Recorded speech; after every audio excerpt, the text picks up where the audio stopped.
Hello, everybody. I'm David here, and welcome to the next episode of Chilling3000 Hangouts, episode 123 on this March 20th, 2024. I hope everybody is having a great Wednesday here today on this hump day. And for those who were just tuning in to the premiere that I just uploaded, um, man, that was crazy last night of what happened. With some of my friends decided to make a surprise in the popcorn panel episode last night. That was a once in a lifetime moment that I will never forget, and that was pretty awesome. Um, so in this episode, it's been a while since we've done our last one. And in this episode, we are going to be doing some changes here. And that is we are going to be doing interviews as usual, but once the interview is done after the half hour or 1 hour, this one is going to be 1 hour. Um, I will be doing some hangout sessions, which is basically whoever I decide to bring on, privately. That is, um, I will have them on this stream, and we can talk about whatever's on our minds. So please do not ask for the streamer link if you're not one of those people. Because like I said, I'm the host, and if you want to be on the episode, ask me privately in advance, and we can work these out that way. But I want to make these fair for everybody. Uh, so that's what's gonna happen in this episode. I'm going to start this off with interviewing the Maine Celtics and Connecticut Sun announcer Brendan Glasheen, he's going to be talking about how he got into play-by-play announcing, and also his thoughts on the Connecticut Sun going to the season, and also how the Maine Celtics are doing right now. How they're William Braun in the live chat, which he is going to be the main moderator for this series from now on, so that way I know I have somebody in the live chat all the times, just in case as a backup. And yeah, so, and of course, we are going to be doing an episode here on today and next week at the same time, 6 p.m. Eastern, to back-to-back interviews. And after that, we'll just be regular Hangout session episodes after next week, if it goes successful. If these two episodes go successful in the next 2 weeks, I'll continue this show weekly or bi-weekly, depending on how I feel. But if it does not go that successful, then I will renew the show in the summertime and take some few breaks off. And I will say this right now that what you call it? I'm trying to break, but anyway, but without further ado, let's get started. And the Hangout session, like I said, will start at 7 p.m. And I hope you all enjoyed this interview with Brendan Glasheen. And I'll catch you guys back in about an hour for the Hangout session. And I hope you guys stick around for this interview. So, that's it. Alright, everybody. I am Debbie here with our next guest here on Chilling3000 Hangouts. Please welcome Brendan Glasheen. How are you doing, Brendan? I'm good. How are you? Thanks for having me on. You're welcome. He is the voice of the Maine Celtics, which, speaking of which, Love it. Yes. And also the voice of the WNBA Connecticut Sun. So, would you like to tell us a little bit about yourself with what you do for both of the teams as the play-by-play announcing goes? Yeah. Both different seasons. The W is in the summer, mid-May till about middle of September. And then the Maine Celtics, they basically align right with the NBA schedule. So this week is the All-Star break, the week we're recording. So hence why my availability is a little bit better, which is great. It kind of caught me off guard. I was like, oh, yeah, no games this week because the G League and the NBA, very symmetrical schedules. But the job description is basically to arrive on game day like the rest of the people do, a couple hours early, and put on a good show, but document the action and kind of be the eyes, the ears, because we are on television. Both teams are on NBC Sports Boston, home of the Boston Celtics, and deliver the action for the people and try to have some fun with it, but also tell stories about, in the G League, it's unique because you've got guys that have, that are younger, first out of college, or you've got, players that are in NBA organizations as two-way contracts. So to use the Celtics as an example, Neemias Queta, who's been with Boston for most of the year, J.D. Davison, who is in his second year in the G League, he's on a two-way deal, second-round pick in 2022. And Drew Peterson, who was picked up by the Celtics. He was on a G League contract with the Miami Heat. Now he's on a two-way deal. So they're under the Celtics umbrella as Boston signed players, which those are great stories because their goal is to make it to the next level, to the association. And in the WNBA, a league that just keeps growing, women's sports continue to grow. The W has done a really nice job of capturing an audience in the summer with kind of a slower time of year. And it's a privilege to be able to kind of, like I said, document what's going on, the action on the court for those 2 hours, 2.5 hours. Yep. And there's one particular a women's basketball player, Clark, who is Caitlin Clark. Caitlin Clark, who is spreading all over the news in the basketball world, and you'll have possibly the opportunity in the next couple of years. I don't know how it works with when after the senior year go to the WNBA. I don't know how that works, but maybe you could possibly call over games when it comes to Maine. Well, not this. Well, I don't know about the team, but I meant like in general. Sure.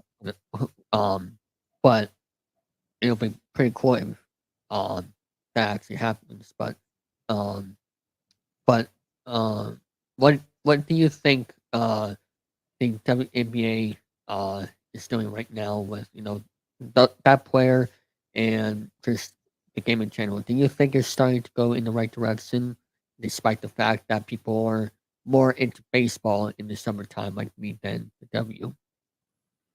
Well, Caitlin Clark, Angel Reese of LSU, just to name a few, Paige Beckers at UConn. There are countless others. Caitlin has captured, though, a new audience, which is fantastic.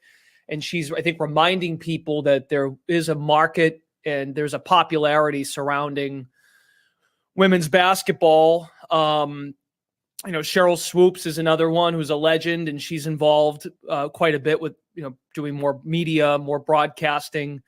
Cheryl was one of the pillars of women's basketball. I think most notably, though, I think what captured a lot of people's attention was over All-Star Weekend when Steph Curry went up against Sabrina Ionescu in the three-point challenge. Yeah. And it was great. Sabrina was right there with them, and Sabrina put it best. If you can shoot, you can shoot. It doesn't matter male, female, where you're shooting from.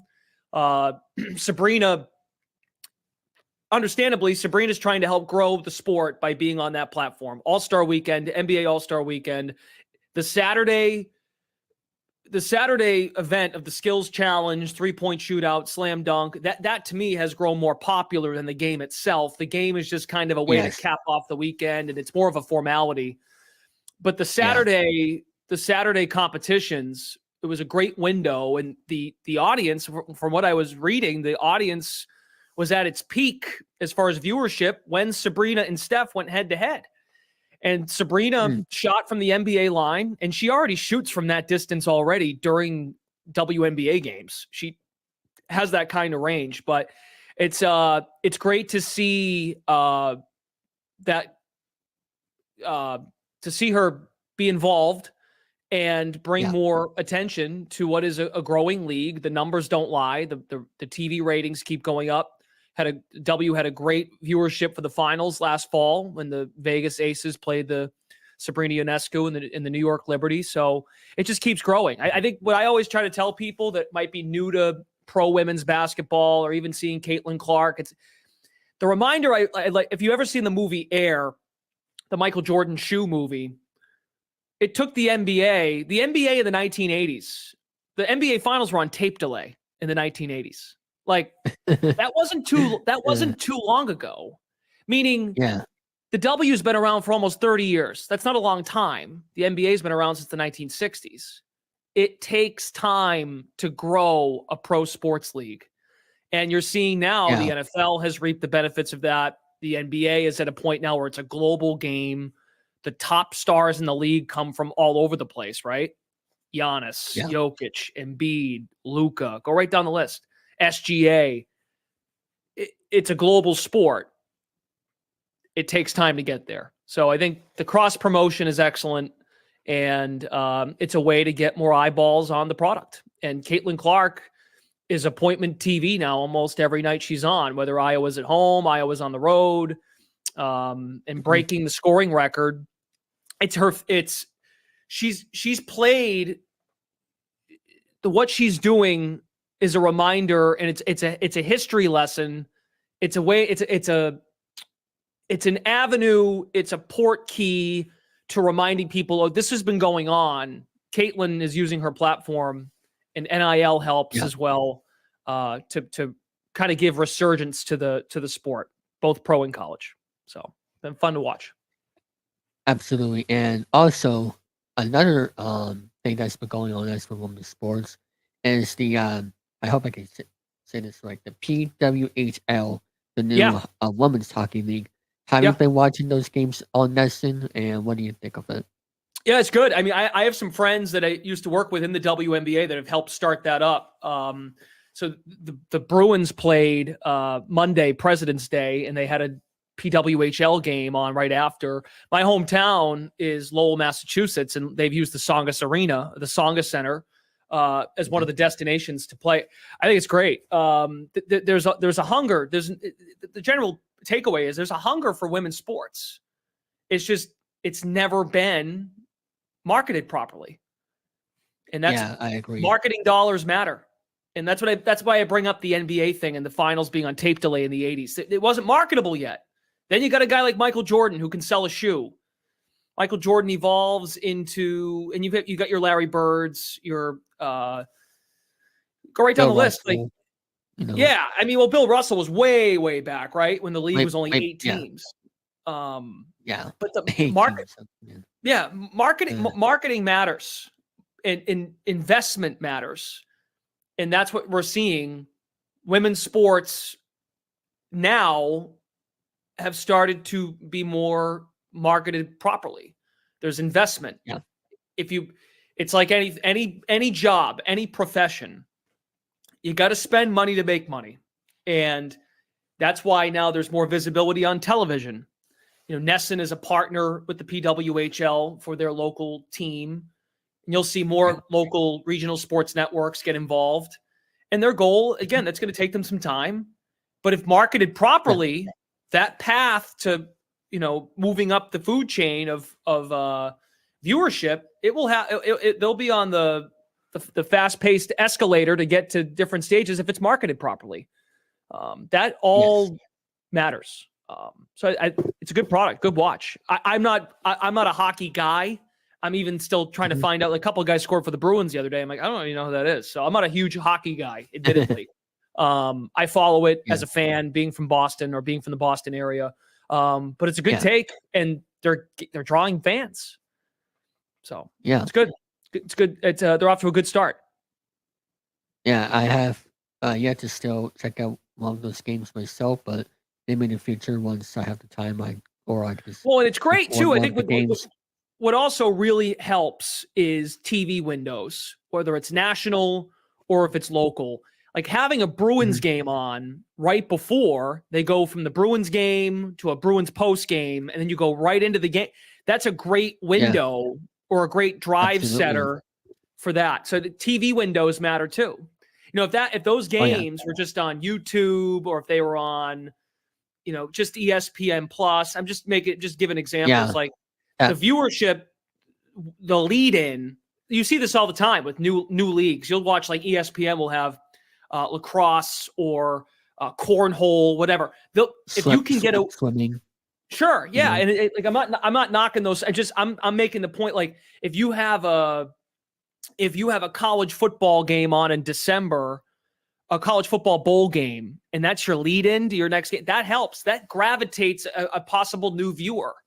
And that's sometimes all it takes is to lure people in. So TV windows matter too, which we're seeing again with Caitlin Clark now as appointment TV. She's on the Big Ten. She's in the Big Ten conference at Iowa, so they've got a deal now with Peacock. And once the women's basketball Final Four and the NCAA tournament starts, she'll be on more prime windows on ESPN. So those TV deals. People think they're not a big deal. That moves the needle quite a bit. It changes everything. It changes, like you see with these NBA contracts now, these guys who get the max deals. Well, the TV money factors into that. So it's very important. I think people realize like that stuff matters to help grow leagues and grow viewership. Oh yeah. So how did you get the job for both the Maine Celtics and the WNBA Connecticut Sun?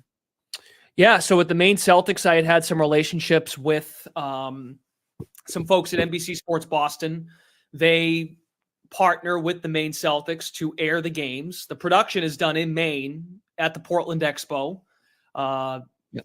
Franchise has existed for 15 years. They used to be the Red Claws, rebranded to Celtics, Maine Celtics, because the Celtics actually bought the team. And you can see the similarities in how they play. There's a big, you can tell in the G League when you watch certain teams so if it's the affiliate of the Pistons or the Nuggets or the Knicks or the Nets, not to say they're not all trying this, but you can see the teams that have come a long way. There's a lot of parallels from how their G League team plays to how their NBA team plays. Not necessarily wins and losses, but stylistically, players they're looking for. Now, for a winning team like the Boston Celtics, who are contending for a championship, when you play at the G League level for that team, well, Boston looks at the G League team like, who can we pick up from our G League squad that can fit a championship-ready roster? Because in theory, the Celtics with Jaylen Brown extended, I think they would like to keep Jason Tatum. He's pretty good for the long haul. My favorite player. Yeah, he's a great player. Kristaps Porzingis signed to an extension after the trade was made last offseason. So they're probably thinking like, okay, how can we the message to the G League guys is, how can you impact winning at the next level? Whereas a team, for example, like the Detroit Pistons, they're not having a great year. They've rebuilt the whole thing. Young players littered all over their NBA team, and they're just, maybe they find a diamond in the rough at the G League level. So that's just kind of I think that's important to establish. But anyway, having relationships with folks at NBC Sports Boston, I had known the team president just in passing. This was like 5 or 6 years ago. They had a guy who did their games. Our games are on radio and TV, and the radio play-by-play guy actually took another job. I think he was working at another radio station, so it kind of became a conflict of interest. He couldn't do the Maine Celtics games because it was not the same. It would be a different radio station. It would be a competitor. So job opened up like 2 or 3 weeks into the season in 2021, 2022. And just by maintaining a relationship with some of the people there, they were like, hey, are you available? And it was odd because normally when those things get hammered out, it's in the off season. You got a month or two to get ready for the season. I got thrown right into the fire. And that was a cool year. My first year was 2021, 2022, when Maine had Sam Hauser, who's a key contributor now for the Boston Celtics, and Luke Cornett. Both are NBA players on NBA contracts, impacting a winning franchise at the highest level. Boston has the best record in the NBA after the first half, after the pre-All-Star break portion of the season. And I'll say this all the time with like relationships over time, doing games at different places, but maintaining relationships is the name of the game. And the same was the same situation presented itself with the Connecticut Sun. I do some lacrosse work as well kind of all over the country. Even in Canada, I've done games for a professional league, the National Lacrosse League. Long story short, the Connecticut Sun play their games at the Mohegan Sun in Connecticut, and the Connecticut Sun the staff members of the Connecticut Sun also ran a pro lacrosse team called the New England Black Wolves. They played at the Mohegan. Oh, wow. That league, the NLL, was an indoor pro lacrosse league. It's the biggest professional lacrosse league in the world, because they have players coming from Canada, in North America. I should be more specific, North America. Okay. But through relationships with those folks working for the lacrosse team, organically met people that work for the Sun. After the 2020 season, the play-by-play announcer for the Sun, Bob Husler, said he was retiring. So my name was in the pool because I had met some people just by doing lacrosse. They knew I had done basketball at the college level, men's and women's. And it was kind of an organic fit. But having relationships with those people certainly didn't hurt. Awesome. And how did you get started with their play-by-play career? You found out that I wasn't that good at playing. I was a baseball player in high school. I swam in high school. Little cup of coffee playing college club baseball at Syracuse, where I went to school. But when I was 9, 10 years old, I wasn't that good. And I got better at baseball as I got older. But when, every kid has been there, I think, when you're younger and you get tossed out in right field and the ball, most hitters, at least for me in Little League, were all right-handed. So if they pulled the ball, they pull it to left. Not a lot of lefties at the plate. They're not pulling the ball to right. Point being is, when you're in right field in Little League, you ain't getting the ball. But I had such a passion for examining who our best players were, and I would hold the glove up out in right field and just talk to myself and talk about the game, talk about who's where, what's the situation. There's runners on first and second. There's a force at third. It's just like insider baseball stuff. So kind of learned I not only like to play and be a part of the camaraderie of a team, but I like to talk about the action on the field. That soon turned into, like a lot of kids, you get the game systems. So your PlayStations, your Xboxes, whatever. You get Madden, you get NBA 2K or NBA Live, you get MLB The Show, and you mute you hear the computer announcer say the same things over and over. You get to a point where, at least for me, why don't I just mute this and let me try this myself? So I would sit in my bedroom playing the game systems, and I would mute the TV and call the game how I wanted to call it. That's how I got interested in it. And I've heard that story from others that are in the business professionally. So it made me feel better. I'm like, okay, I'm not the only weirdo who's muting my television. And why is Brendan, my parents would say to themselves, why is Brendan in his bedroom, muting his TV? Is he talking to himself? Is everything okay in there? No, I was being an announcer. I wanted to announce the game the way I wanted to announce it and put my own spin on it. So fast forward, high school, volunteer, intern, I guess you call it an internship in a way. It was more of a volunteer role. I volunteered at a local radio station. I would do call-ins to the radio station from football games and give kind of a 60-second, 90-second synopsis of what the game was, who the stars were. And then I had some experience doing some broadcasting, some Lowell High School. I did 2 or 3 Lowell High School basketball games. Again, not really knowing what I'm doing. But I watched, when I grew up, when you watch games, I watched Sean McDonough on Nesson, or it was TV 38 call Red Sox games. I would listen to Mike Gorman call Celtics games. Sean Grandy on the radio. I would listen to Gil Santos, the late Gil Santos, call Patriots games. And even on a national level, Mike Tirico, Kevin Harlan, Ian Eagle. I just got fascinated by that element of the presentation, the announcers. I just thought I was interested in it. So I would pick and choose what I liked from each one, and then kind of try to make it my own thing. Then I went to college for it, got work at the student radio station doing games.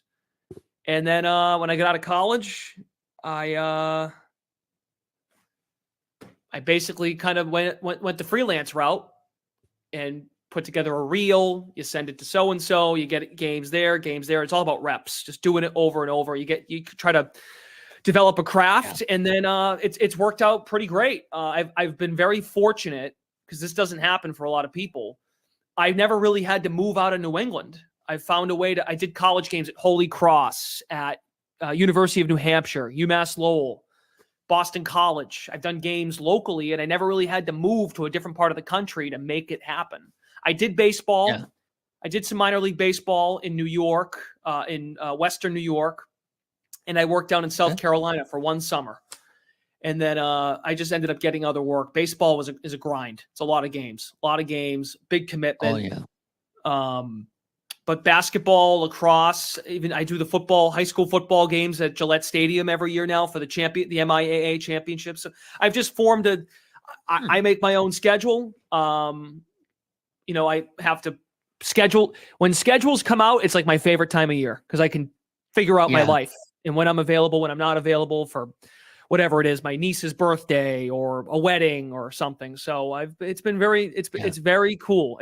I have a lot of kind of say in how I want to do it, but I'm at a point now where I get work wherever I can get work, and I can kind of control what I can and cannot do. Whereas when you're younger, you're saying yes to everything, no matter the sport: volleyball, field hockey, soccer, right?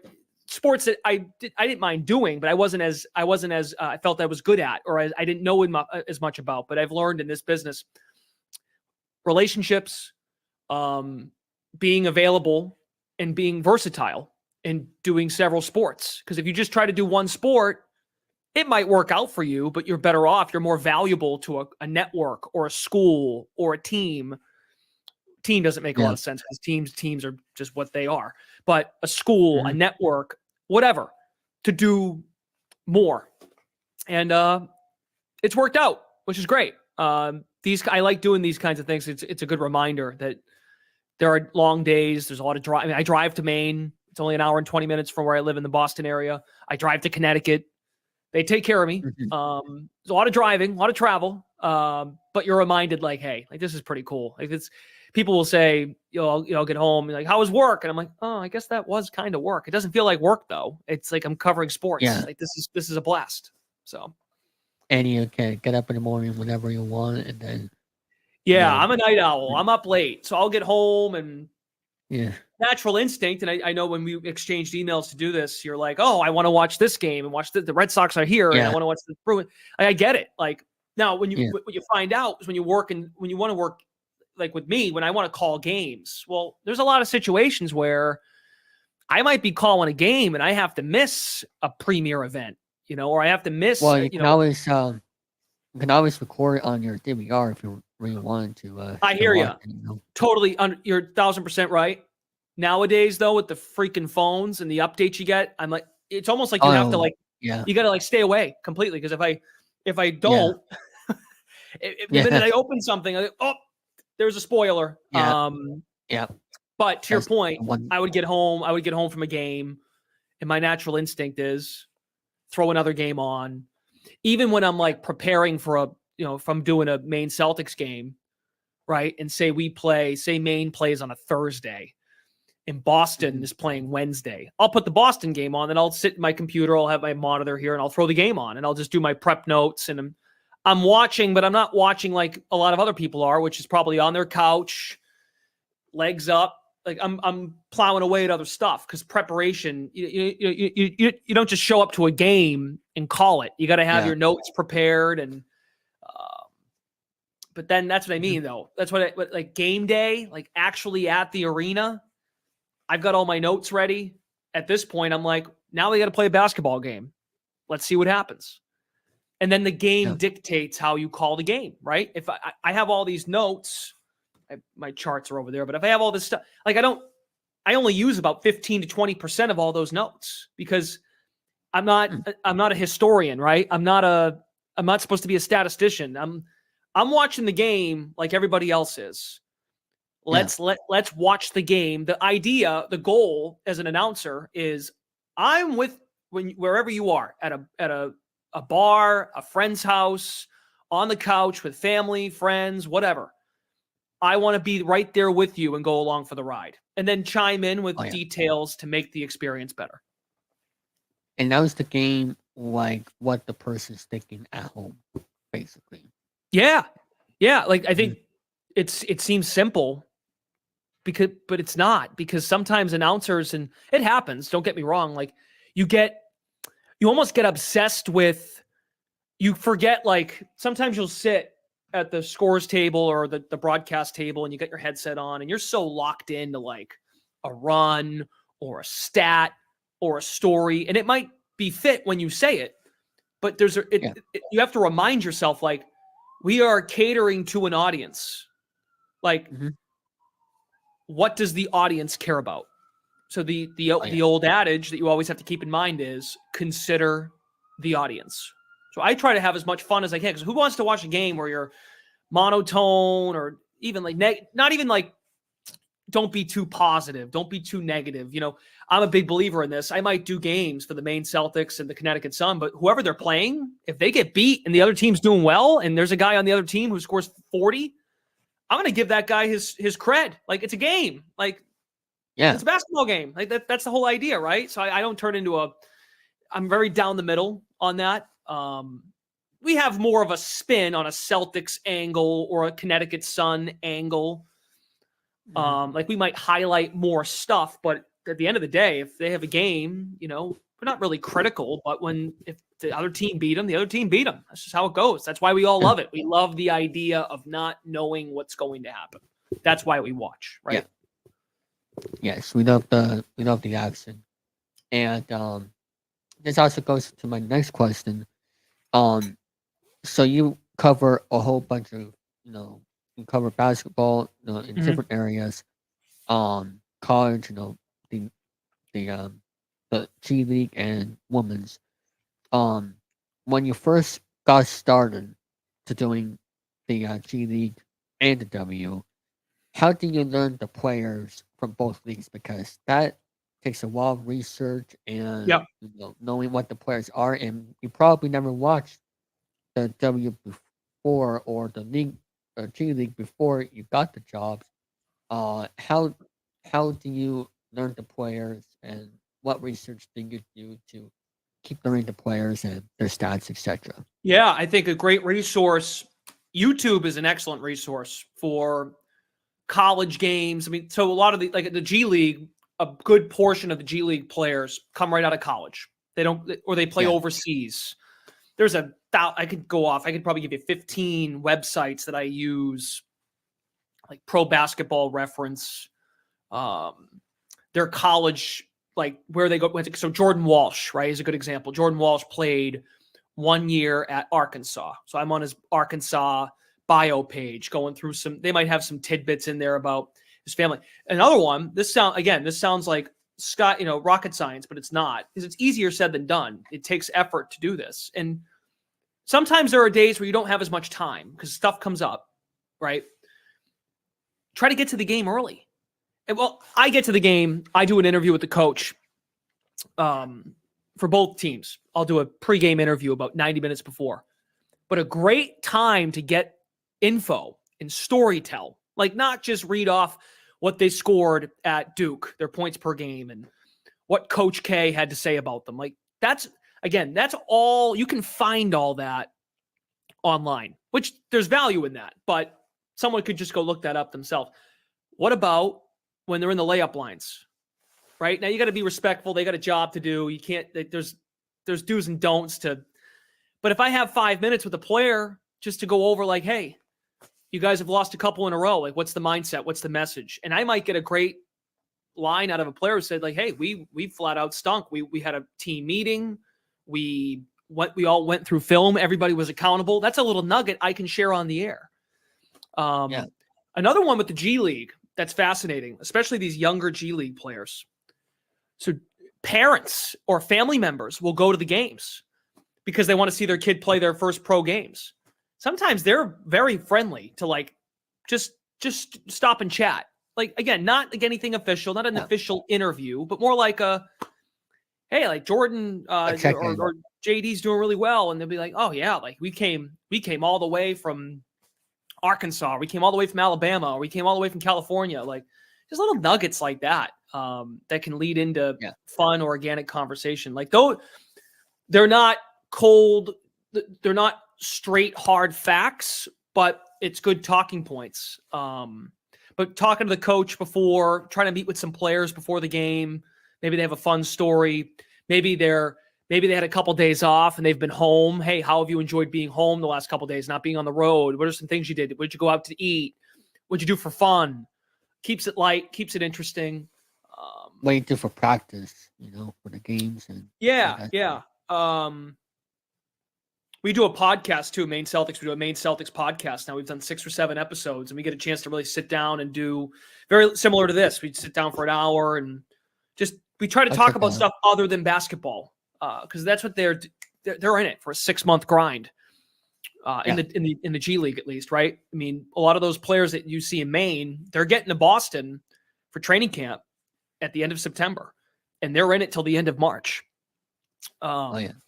It's a lot like baseball, where Labor Day weekend is typically the last weekend of minor league baseball. Then they have the call-ups, and then MLB, as we know, they start their playoffs in October. Same with the W. Now, the W is unique because the W rosters are a lot smaller. You've only got like 10, 11 players per team. So it's the 140 best players in the world, in theory, playing in this league at the professional level. So the access is actually a lot easier, because in the G League and the NBA, there's 30 teams. In the W, there's 12 teams. And then, again, like I mentioned, relationships with people who make, hires and people behind the scenes on the actual broadcast side. Relationships matter too with coaches and players. It doesn't happen overnight. So you have to be really cognizant of that. When you go introduce yourself to a player, they're going to look at you like, who are you, right? Like, now, if you maintain it and they recognize you're at the table every night, you're there for every game, and you do a good job. And again, I'm not saying like sugarcoat it or like, constantly talk them up. But if you know ball, they'll want to talk, and they want to talk shop, they'll talk shop. They want to talk about what they've been doing for fun, they'll talk about it. So that's the unique way of connecting. And that's why, like, a guy who I admire, and he's fantastic, is Mike Gorman. Did the Celtics for 40 years. And Mike, when you watch Mike as a kid, when I was younger, like Mike had a ton of fun on the air with Tommy, and he does with Scal. Yeah. But Mike, you could tell players respected. Now, Mike's been around a long time, so Mike grew in that role. But Mike would just tell a short story about how he interacted with Paul Pierce in the tunnel, like just a short little. But you could tell Mike's passion and energy shined through on the air about how much he enjoyed just the banter. And a guy like Paul Pierce, over time, who was in Boston for almost 15 years, he appreciated that. And then you get more and more out of them as they get more comfortable. So. Oh, yeah. And also, I'm looking at this up here. The W starts May 14th for the regular season. Yes. So, so that's before Memorial Day. And that's also this year. And this year they'll have a month off. They'll have it's about 4 weeks in total for the Olympics this year. There'll be an Olympic break this year, which they had the Olympics in a couple years ago. We had the same thing happen in 2021 because the Olympics moved from 2020 to 2021. So they'll have a 4-month recess for the Olympics.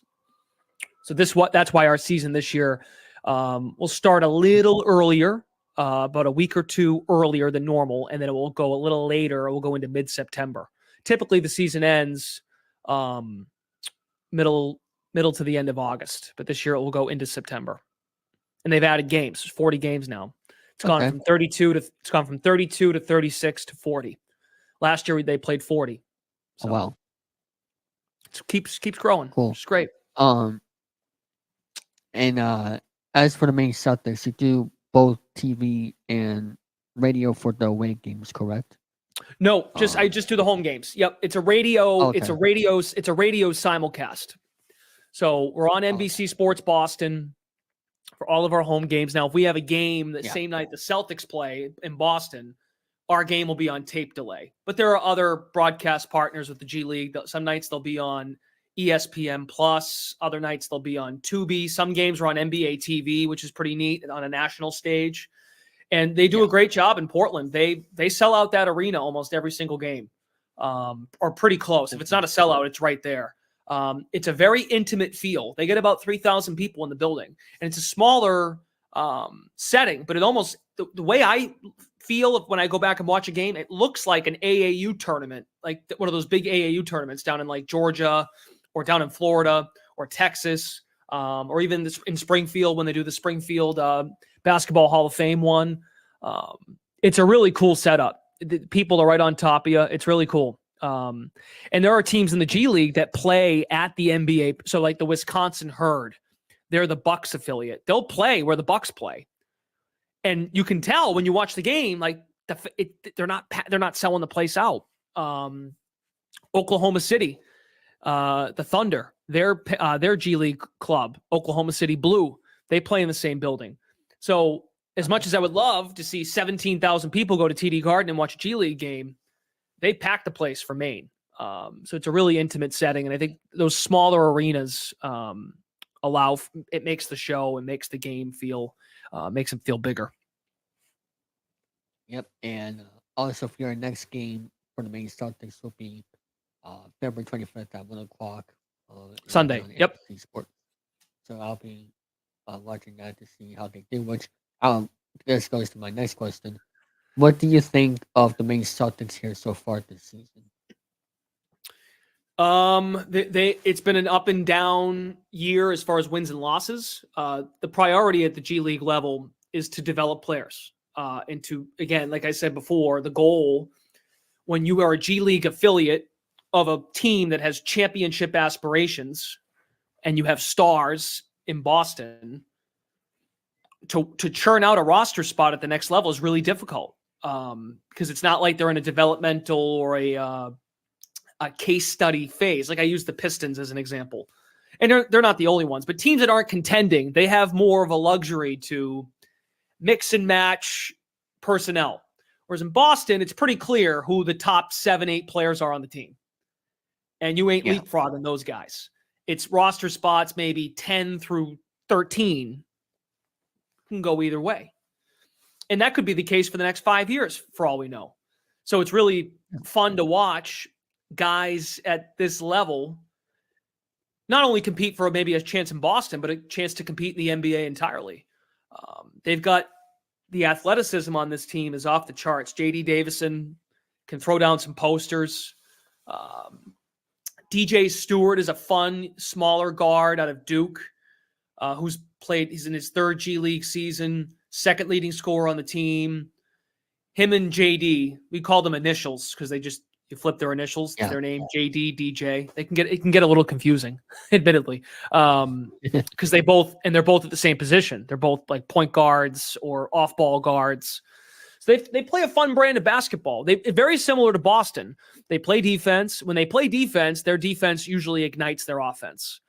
That's what I found with this Maine team. They can get out and run. Jordan Walsh has been a blast to watch his development since he started here in November or early November to now. He's getting some run with the NBA squad. He played 18 minutes in the Brooklyn game right before the All-Star break. It's a younger team. So Boston is looking at it like, hey, we've got a really nice established core of veteran / guys entering their prime at the NBA level.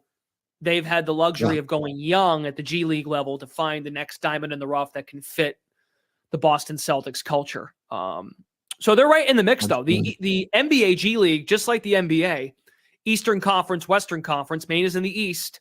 The Eastern Conference, from like spot 1 to spot 12, it's wide open. Like there's no clarity of who's going to win the conference. There's a lot of good teams, and they're all just beating up on each other. So Maine's in a position right now where they could very well make the playoffs and make a deep run. Really wouldn't be surprising.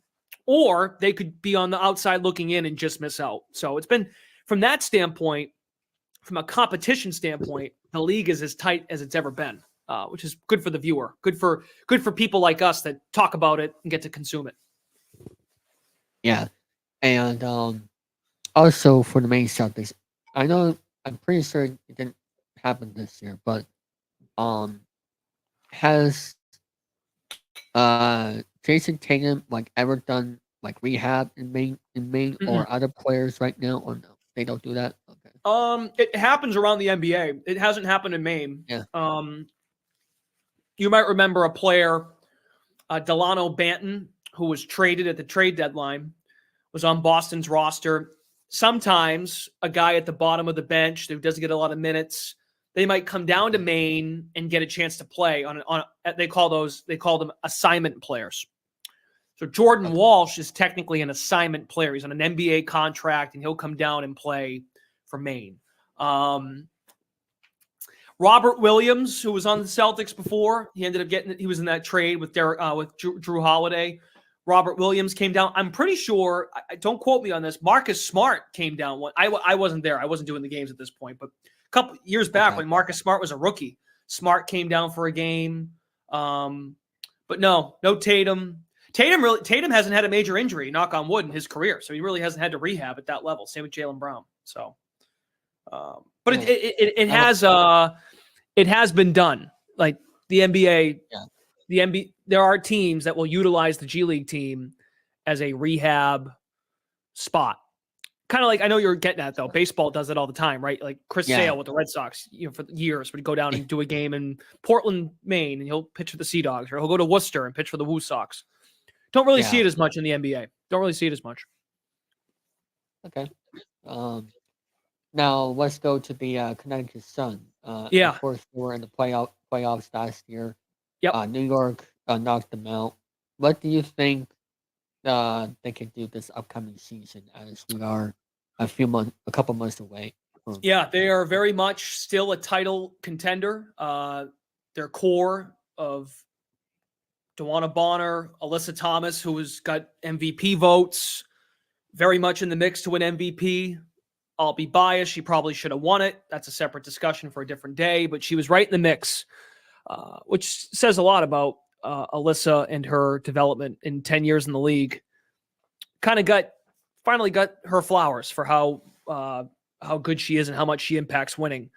But the main core of players that got them to the finals 2 years ago and landed in the semifinals last year are going to be back. Brianna Jones had a major injury last year. She tore her Achilles back in June. That really changed the whole complexion of the season, because Bree Jones is a center, and it made it so Connecticut had to play smaller, and they were missing that nucleus in the paint. So it really changed how they played. Now they pivoted really well and still found a way to finish third best record in the league.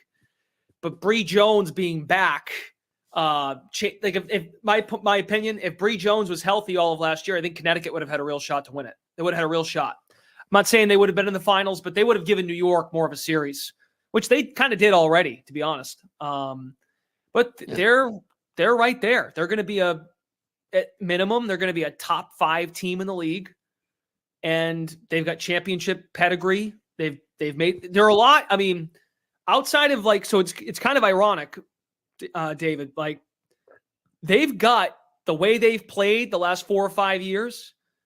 They've kind of got the same thing going on like the Boston Celtics do, where they've been right there. They've been on the doorstep of winning it, and they come up a little bit short.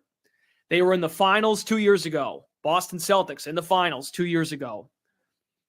They were right there. They won. They had it was the finals in the WNBA is a best of 5 series. Connecticut was tied 1-1 with Vegas through 2 games. And then they lost the series 4 games to 1. They were right there. Or I think it was a 2-1 series, whatever it was. They lost in 5 in the finals. 3 of those 5 games were really competitive. And one of them they won in the blowout. They've been right there. They're right there. Which is why it's the parallels are actually very fascinating with the Celtics. Now, I would admit The Celtics, with Tatum and Brown being younger, about to enter their primes of their career, Connecticut's got a little bit of an older team where their window is a little smaller. But the parallels are similar. Connecticut Sun have never won the WNBA championship. They were in the finals in 2019, lost in 5. We're right there, lost in deciding game 5. They were in the set. They had the best record in the league in 2021. They went 26-6 in a 32-game shortened season because of the Olympics. Lost in the conference finals or the semifinals. That was a disappointment. They come back the next year and reach the finals. Again, like I said, came up short in 4. So they've been right there. It's a lot like Boston. They are right there. The missing ingredient is now can they get over the top? Can they break through that barrier and win the whole thing? So that's where the Sun are. The Sun are going to be, like I said, minimum top 5 team, and they're going to be a tough out. They're going to be a tough out. Yeah, we'll see how it goes with the rest of the season. Mm-hmm. My next question is, with the Olympics, does that affect anything as for, the routine, or we've seen it like with the WBC in baseball, where that affects certain teams, that players, go to the WBC and that changes, the way they're a little different, right? Because in baseball, they'll go before the season starts. Yes. Right. So it kind of go ahead. Oh, I just kind of it accelerates their training process, right? Of how they, if it's a WBC year, they're probably getting back into baseball shape a little sooner rather than later in the winter. The W, though, these players, to make a living, they play year round. They play overseas. They play in other professional leagues. They're playing basketball 9 months out of the year, pretty much 10 months out of the year. So the Olympic break actually for them is like, they're thrilled about it. They like the time. They like the time off. It's kind of what they need. And it's added more with that schedule. There are a few more back-to-backs this year. But yeah, no, the Olympic break, they're now the best players in the league. A lot of them play for Team USA or they represent their country.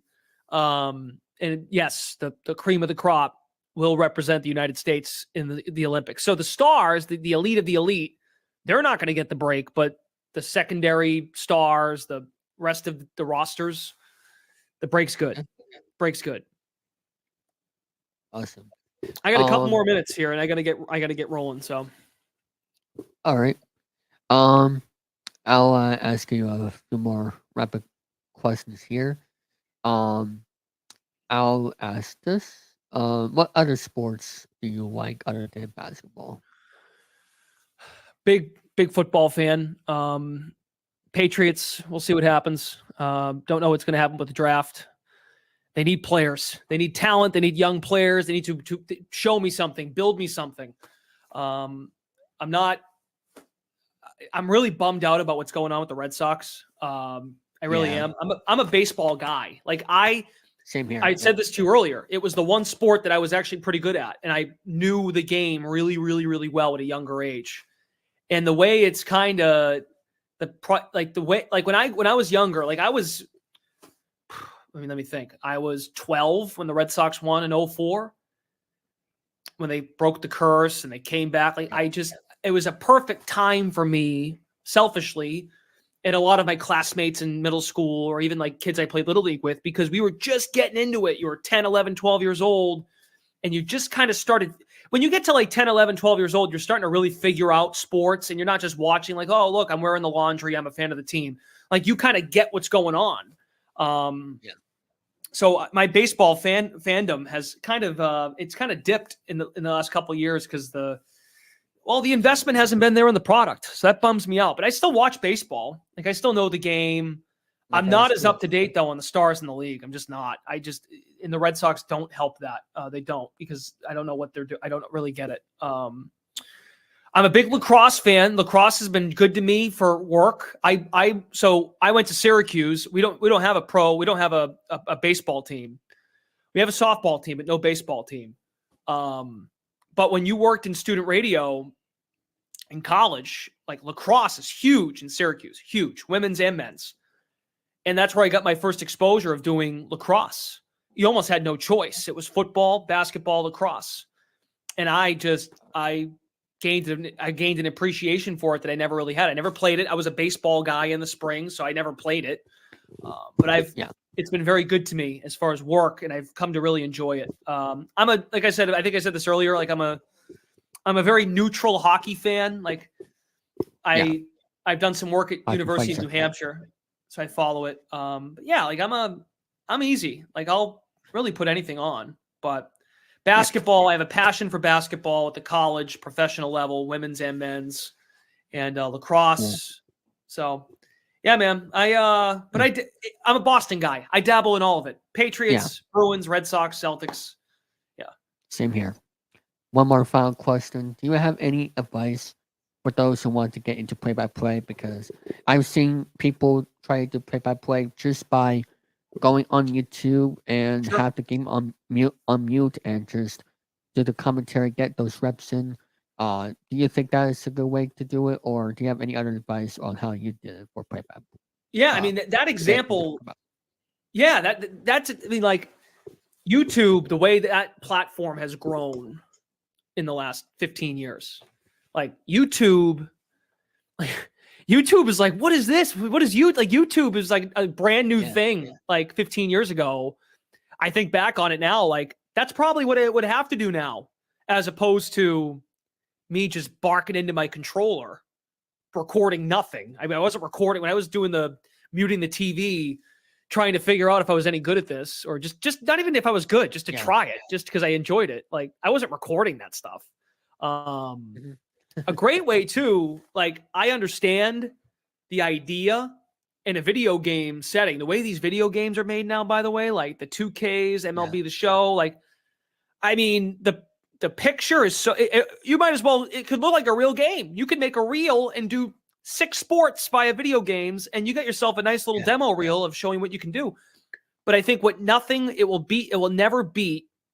My advice is if you're trying to figure this out, you've never done this before, print out some rosters, jot down some notes on some individual players, some storylines about the game, and go out to a Harvard stadium, go to wherever you are. I mean, go to a local college, local high school game, and you can just make up the names, for crying out loud. It doesn't really matter, but practice lay the foundation of, it's a lot like writing. Subject, verb, object. Smith, back to throw, fires, caught. Basketball, dribbles, shoots, scores. Like just getting the repetition down of how all the nuances of different sports go. You gotta get out.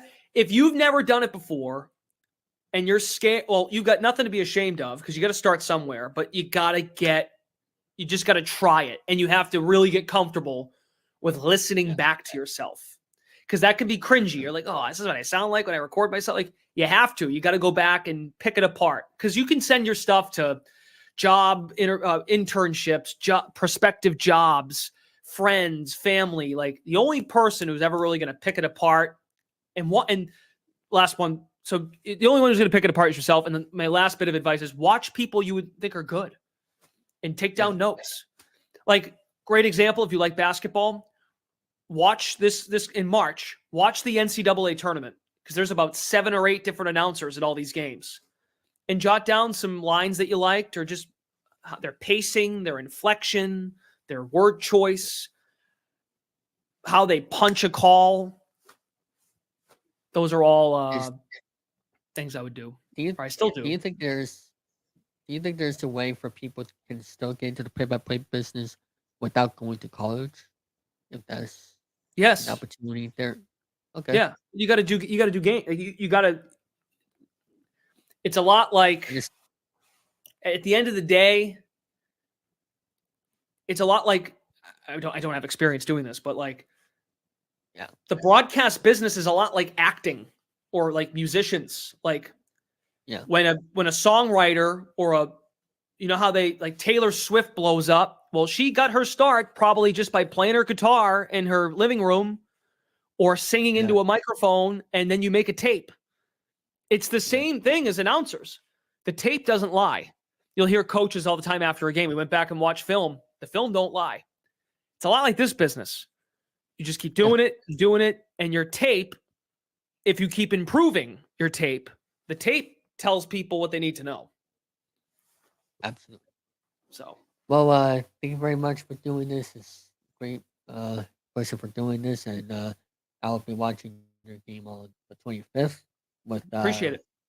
With Sunday. Hope I can say this right. The Western Knicks. That's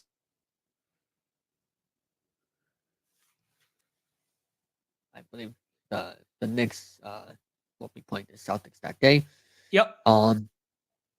So thank you very much for doing this. And do you have anything else you want to promote before we sign off? Right now, finishing out the G League season strong, and then getting into the W. So I'll have a couple weeks free in April, which is good. So. All right, and that'll be it for this interview. All right, so that is going to be it for that interview. Thank you so much once again for Brendan Glasheen for doing that interview. It was a lot of fun, and now right as you speak, I'm going to be having some guests on here to see who comes in first. That's the question. I should just sent out. It's Heyman Chari. Who's that? I'm out and about, so if you hear a lot of noise. No, last I heard, he was sipping tequila in Tijuana. I don't know what. Yeah, he had a bunch of babes with him. That's last I heard about what happened to Hangman Charlie. I'm sorry, I meant to say the House of Satan. Is that better? Yes, it's better. Yeah, you freaking schmook. I'm doing good. I actually showed my mom, because remember I always told you my mom is your biggest fan. I showed her since you clipped that part of the popcorn panel. I showed her the part where, of course, when I sent the voicemail and all that. Yes. Then I saw your intro where you were in there saying, "Hey, everybody, this is David3000, the owner of the David3000 Network, also known as the man from the future." Yep, that's what the game called me. Yeah, she thought it was funny. I was literally looking because I was telling her about the Popcorn Panel podcast, and I told her, he does not have a freaking playlist, because I want to sit down, because she's not back doing overnights. I want one night or one day to sit down and listen to some of the episodes, because there's some movies I want to hear, like people like Jordan and them, what their thoughts are on. I was like, he does not have a playlist already made for this. I'm going to kill him. I saw it. I actually do. I saw it. I was like, but I said, if he doesn't, I'm gonna kill him, because I will travel to Massachusetts. I'll go say hi to Tom. I'll probably pay him $50K, and so he could come with me, and we're going to go to your place, and we're going to kill you. Then we're going to hide the body. And since we said it live on the air, well, it's all good. Don't forget, Chari. There's also another person from Massachusetts, Eric Lima. You need to say hi to him too. All right, we'll pay him $25K to help us. Maybe he has the. Yeah, Tom and me know each other longer, so he gets $50K. And then we'll pay Eric Lima $25K to help make you sleep with the fishes, as the old mob term. Well, I don't know about that, but all right, fine. I'll give him $26K. 26K. Bring on down the cases. Wait, what? Sorry, I'm gonna start doing now. Yeah, we'll give him. We'll put in a nice shiny deal or no deal case. Hey, that'll be the thing to sweeten the pot. The hell's this music? Oh, hey, Eric. Eric, We were just making a plan about killing David. Oh, will you stop? Oh my God. Poor guy's not been on for like quite a while, and you're over here want to kill him. Come on, stop it. I know, right? I was telling my mom. I said, if he does not have a freaking playlist of the popcorn panels so I can listen to it while I'm at work, I'm gonna kill him. And then I was like, oh, there is one. Okay, good. Yeah. And then I was gonna message you. About timestamping where that I found it, because all I needed to find was you looking at your phone. Because I was trying to find a timestamp of when I made my little appearance, and I was like, I forget that your interview is pre-recorded. Because I was like, yes. I'm gonna message him. And I was like, oh shit, he's live right now. I don't want to bother him while he's live. And then I forgot. By the time I came in, I was like, oh wait, this is not the same David that was in that stream. I was like, oh yeah, I forget he pre-records his interviews. Yeah. Yes. Mm-hmm.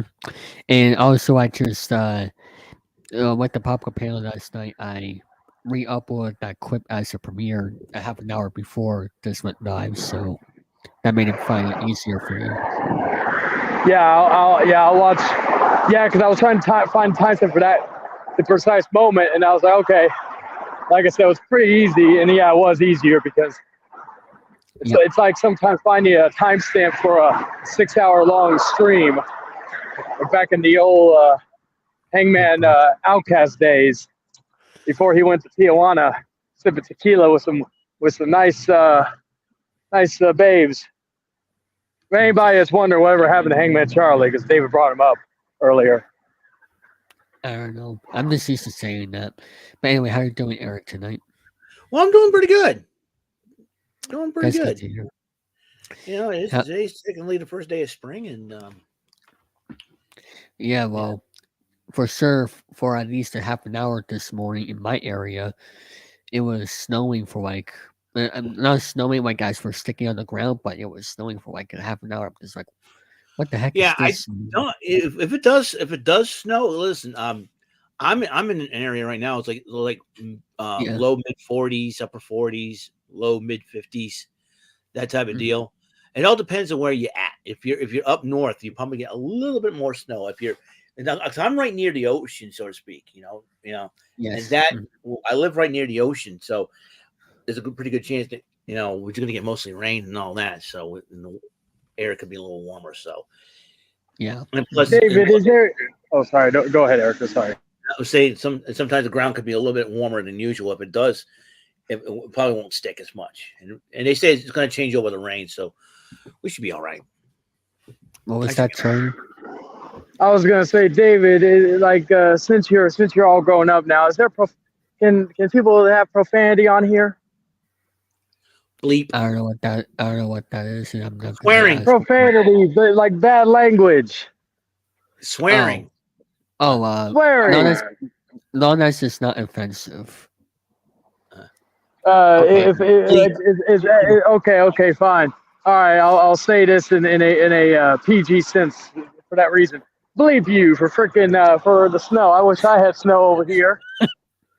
Well, come down to Massachusetts. Gladly let you have it. Let you have it. Actually, it's not too bad right now. It's been like it's like a nice little overcast kind of thing. It's not raining, but it's like it's cloudy, but it's like it's not too cold, not too warm. It's actually quite nice. The fuck. But so basically, yeah, I just said it. You're from Texas, so Texas is probably a little bit, Yeah, it's bipolar as all hell. At least here. One day it's freaking in the 70s or 80s, and another day it's in the 50s or 60s. But that'll be changing soon. So. Yeah. I'm just hoping it's not as bad as last year. I think last year was like 60-something days. It was a record last year. 60-something straight days at 100+ degrees. Jeez. Yeah, straight. It wasn't like it was like 30 days, 100 here, and then another 30 another day. No, it was 60 days straight. So without raining. For the most part, yeah. I can't remember how much it rained last year during the summertime, but yeah, it rained a whole bunch at least down in San Antonio. I don't know how it was. Like, of course, it's worse probably in other places like, I don't know, Arizona or New Mexico or places like that. But in terms of like here, you know, because I remember hearing, I think it was one year where it was so hot. I think it was in New Mexico where it was so hot the porta potties melted. Oh my! Yeah, imagine that. Like you're like near a construction area, for example, in that hot weather, porta potties that have been used a lot during that time period that you've been working. Sure, the stench was just, and this is before probably the melting happened. The stench was probably unbearable. And it rained a whole bunch in my area, and I was probably Eric as well last summer, which it rained a whole bunch, and Red Sox games kept getting delayed. Yeah, there was a lot of rain. Mm-hmm. So we're hoping that. How was your vacation, by the way, Eric? It was good. You know, Jury Duty wasn't bad. It didn't get picked. That's good news. But you know, there was like 95 people in the jury room. Okay, and they had us watch how the jury duty thing works. They had a judge talk to us, and then the court officer says, "We're gonna put on a movie." He puts on Bruce Almighty starring Jim Carrey. I'm like, oh boy. Oh, that's a good movie to watch to kill the time. Yeah. So, anyways, I'm sitting there and watching the movie. Then they paused it and they say, "Okay, They called because we had badge numbers, and the numbers they first called. It was 95 of us in the jury pool. They called like was it the low 100s to mid 100s? Those people, like a third of a crew went up, and so there was still plenty of folks left, and so continue watching the movie. Pause it again. Then it went from mid 130s, from mid 100s to upper 100s to low to mid 200s, up to in the 260s. I was 279, badge number 279. About half of the crew left. It was like 20 of us left, and we're 2 cases left. And he said, "Just hang on there. We get 2 cases left. We'll see if you're needed. If not, well, so." So I decided, well, there were tables full, so I got myself.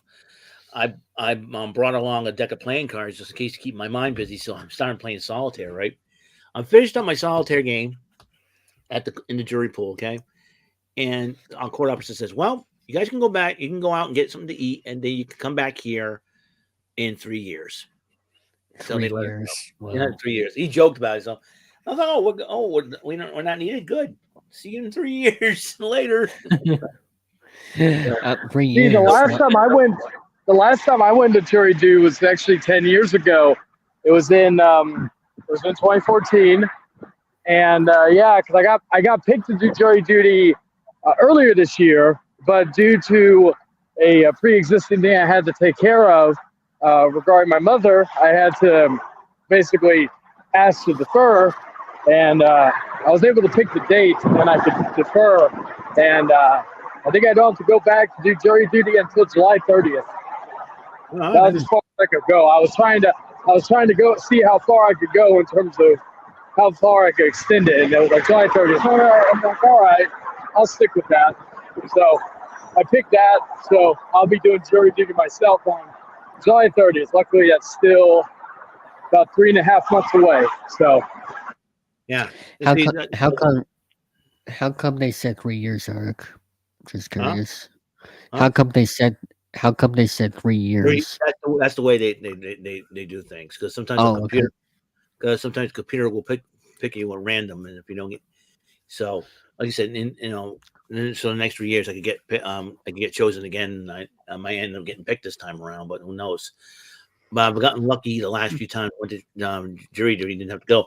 I had to go there and then be there at 8, and then I didn't get out till like 20 past 10 in the morning. So it's like I was there for only 2 hours and 20 minutes. And so, and plus it's like a plan was, okay, my state tax check came in. So I said, okay, what I'm going to do, if I get out early, I'm going to get out of here, go back, find the bank, deposit my check, and then go from there. And I think I picked up some lunch on the way home or something like that, or something. I forget. So I think I did pick up some lunch on the way home. So I did that and came home, talked to my mother and all that. So enjoyed the rest of my vacation. Actually, just stayed at home. Speaking of vacation, I got approved for another one, April the 8th to the 13th. I'm trying to get, like I said, the time after WrestleMania. So I figured, WrestleMania is huge, so I may have to cover it for my video for my channel. So it's going to be a lot. Anything happening? And probably Brandon and them are probably going to do reaction to it. I'm pretty sure. I know. What do you call it? I know. I think a friend of Big Boy's invited me for. I think it was for a little watch party for WrestleMania Night 1. I may go to that. Don't know for sure. Like if I continue to work mornings during Saturday and Sunday, then it shouldn't be an issue. Even then, I could just still go and watch this. I could watch the show itself because I got a what do you call it? I still got that free month of Peacock that I can use because my Peacock renewal is up on the 3rd. But I got a free month when I bought WWE 2K24, so pre-ordered it. So I'm gonna use that. So technically, I'll be watching WrestleMania for free regardless. That's cool. What do you want to ask me, David? Oh, anything new anything happening in wrestling nowadays? Anything new?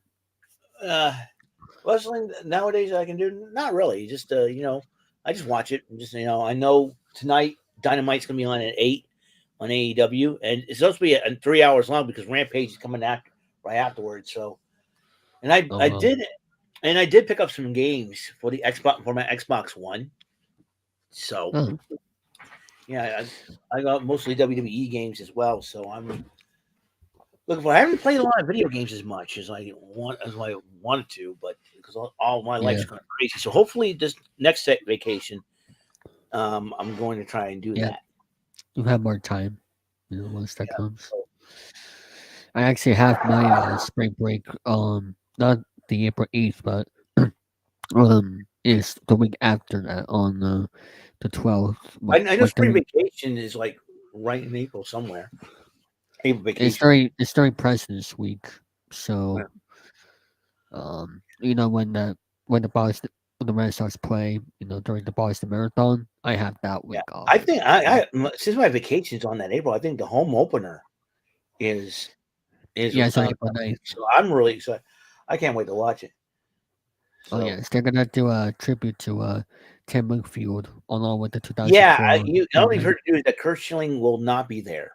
Yes, we just got news today. He declined. They invited him, but he declined.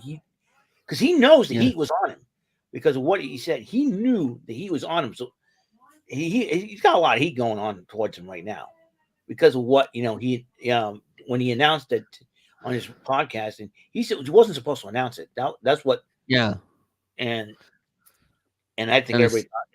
It's not just that, but the things that he's done in the past. Political and everything. He's very, very controversial. Steroids, that. So the funny part is he's the most polarizing figure in Red Sox history. If you think about it, he was a hero when the Red Sox broke the curse. Nowadays, he's hated.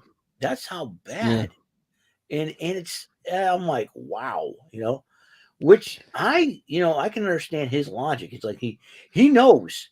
I mean, the 2014, if it was just about the 2014, he may attend, but this is about Tim and Stacey Wakefield. Yeah. He decided out of respect which is possibly the smartest thing he's ever done, is not attend. Yeah, if it was just about the 2004 Red Sox, then that would be a consideration. But since Tim Wakefield, is now part of the tribute, no, thank you. Yeah. So and the last thing, on the road with the House of Change. Anyway, so just what Curt Schilling knew. I'm sure he got the invitation. Curt Schilling's like, sorry guys, but I'm sure the Red Sox front office could understand. Definitely understand. A lot of fans are like, good, we don't want him there and all that good stuff. And some people are like, oh, he helped us win the World Series. Know that he should be there. Guys, you gotta want to watch the news and watch what he said, man. And I'm thankful that he helped us win the World Series. But at the same time, because of his controversial comments, especially about Tim Wakefield and all, he should, he made the smart decision, the wise decision to not attend. I don't know if a video message would do either, because that would have been, they're gonna boo him one way or the other. Yeah, just but him being there live, it's gonna take away from Tim Wakefield. I think the best way, it's like actions speak louder than words. The best way to say apologies, just don't make sure it's their night, not about you. And Curt Schilling was up to. How are you doing over there, Chari? Just I'm doing good. I'm just heading to my bus right now. What do you call it? Bus stop? Bus stop. After I go home, probably play some Resident Evil 5 before I have to get ready for work. I'm basically already ready. I just got to put my work shirt on and all that stuff. And then I go in at 9:30. Tomorrow I go in at 11. It's going to be like a mid shift. I go in from 11 p.m. to 4 a.m. And then I got to go back in. I don't know if y'all can see. I'll show y'all when I get closer. But when 11 p.m. to 4 a.m. And then once that happens, I got to go home, relax for a bit. Then I got to go back at 7 because I got to take care of a shipment. But luckily, it's not going to be too much. It's not going to take too much time. But I saw your reaction stream. That was a good one the other day. Oh, the one when Jordy went bowling? Yeah. That was one. There's the SeaWorld sign, all that. And for the first 10 minutes or so, 20 minutes of the video, it wasn't actually bowling. It was other arcade games. I'm just like, Charlie is like, where's the goddamn bowling? Yeah. I was like, I may do more of, because I know he's got like 2 or 3 more. I'll probably do those more straight. I won't do them like in character, like as the Che and all that, like I did beforehand. Because that was and all that. Because I'll say it was getting a little tiring going full character for that long. That's why I was like, okay, probably next time if I do another reaction like that, I'll probably just do it straight. Maybe add some comedy in there anyways, but still, just so I could do that. My hair's already messing up. How did you came up with the character? Well, it's a ripoff of The Rock. Yeah, The Rock. Dwayne Johnson, because he talks. Dwayne Johnson, The Rock character, he talks about himself in the third person. That's what Chayton was trying to do. So that's what he called the Che. Was that? Plus a few women call me that. It was funny because I remember my current girlfriend, she started calling me that, and then the girlfriend I had previously, she was calling me that, and I told her about that. She still called me. I'm like, all right, you can have the nickname for me. I'm like, all right, but I was like, first I was like, that only one person called me that, and I'm like, I don't know if I want to what somebody else. Not that I care about the other person. It's just like I was like, eh. But okay, finally here. Now I can sit. Yeah. I still got like 25 minutes till the bus comes. We're getting good exercise anyway. Oh yeah. Because this is like near in the like it's gonna suck during the summertime because this is like I just got done visiting my mom before I came in here. That's why I was asking what time you were doing this because I was like I'll be free until about 9. But what was I saying though? Yeah, it says it's gonna suck during the summer because usually this bus stop is the closest bus stop to where my mom's at. So so it's like a 20-minute walk or so. But luckily there's McDonald's, there's a Bill Miller's and all that. Bill Miller's is a barbecue place because I did not know this. I thought Bill Miller's was more world renowned. But when Dan came down here back in November, when I asked him, I said, "Oh, we could go Bill Miller's," and he's like, "What's that?" I was like, "Really? You've never been to Bill Miller's?" I thought it was all around and all that, but apparently it's another Texas originated place, but it's only mainly in the center. I think the closest Bill Miller's from him is like an hour or 2 away. So but he loved it. I said, never seen a grown ass man act like a kid in a candy store, just enjoying the food. So that was a nice thing. He said so we're gonna have to. I'm sure that's gonna be one of his things when he comes back down here. Yeah.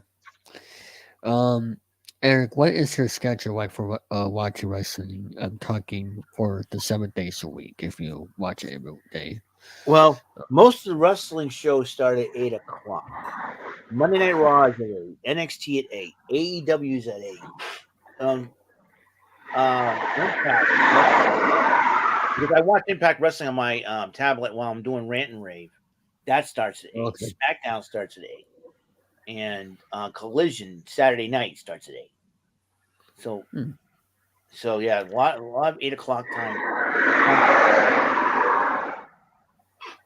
See, I remember I used to do that all the time when I was younger. I used to watch like Raw, Nitro, Thunder, then SmackDown, and then later on it would be Raw, SmackDown, ECW, TNA, and then I think it was Raw, SmackDown, and then Ring of Honor when they were on syndicated.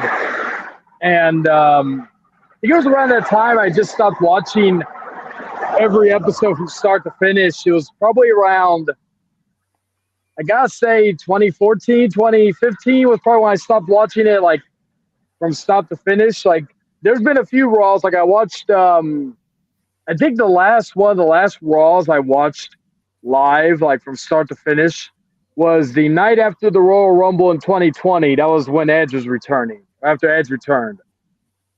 And I was like, okay, let me sit through this. And then the show started to bore me. So I was like, okay, let me go play my game. I'll wait till the Edge segment happens. So, but I will say some of the Raws I've caught over the last probably year have not been unbearable. I still believe they need to go to 2 hours. 2 hours.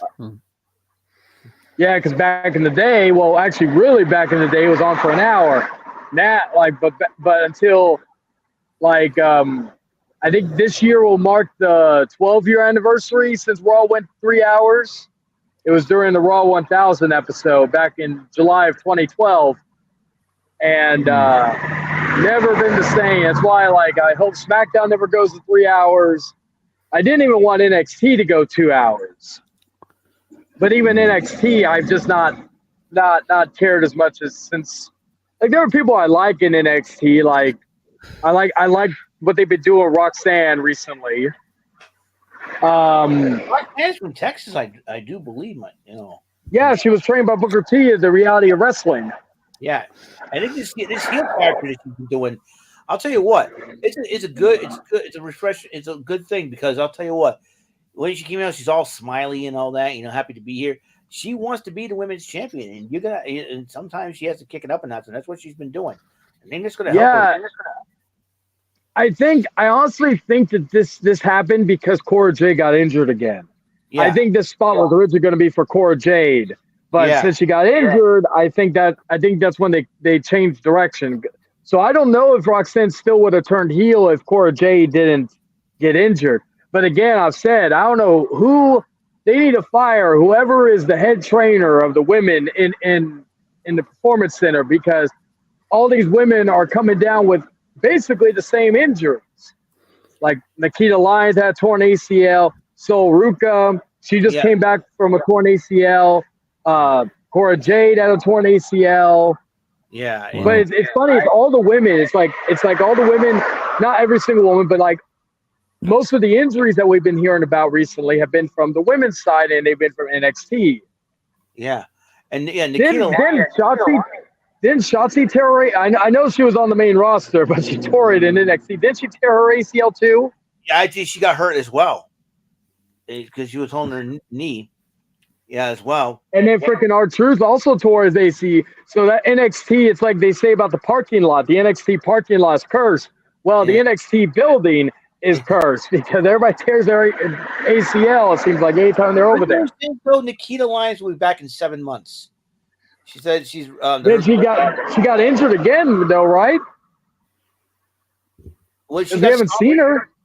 I think she got stomped. I think when she came back from a match, I think Blair Davenport, when she just stomped, her left leg just went almost like a Sid type of deal, and I was like, wow. So, yeah, she says she's planning on coming back around Halloween Havoc this year. Yeah, it's like shit. These women just like I said, I believe that they should fire whoever's the head trainer in the women's section, because this is becoming a scary reoccurrence.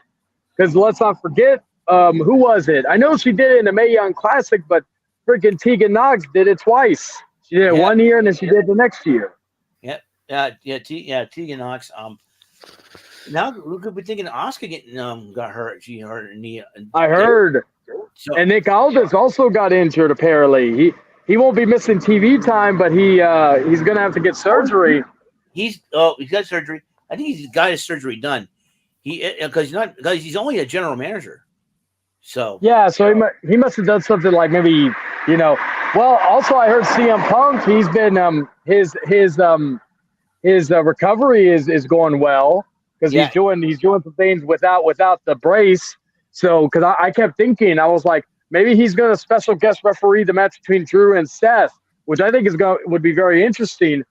But I'm like, which arm does he count with? Like, does the thing, if he could do it with one arm, the good arm, but if he's without the cast, maybe he'd be able to do that. He just can't get too physical. Yeah, Charlotte also got hurt, and she's trying to rehab herself back. Yeah, like a lot of women's division on both rosters have been getting smacked around with injuries right now. Raquel Rodriguez. Yeah, you said Asuka. Who? Raquel Rodriguez is off the active roster. I think that's also because of her little condition she has. Yeah, that kind of, because last time we saw her was Elimination Chamber. Yeah, because when I saw her at Elimination Chamber, I literally looked at her and I'm like, is that her? I'm like, what the hell's going on with her? Because that was before she announced what was going on. And I'm looking at her and I'm just like, what? I said to myself, I guess you didn't put makeup on or something. She went on Elimination Chamber. She thought she could come back from that, and now she's, I'm hoping. So right now, our women's division is kind of depleted, and you would think, people are upset that Mercedes Moné decided not to go back to the WWE, But here's the thing, we need more women in the WWE right now. No, agreed. And I know a lot of people have been pissed off about Mercedes and them about her not wanting to get going to the bigger offer. I've said this. I said this also about Brock Lesnar back in the day. I said, she she believes whatever worth she believes she is. So I respect the fact that she's not going to settle for less.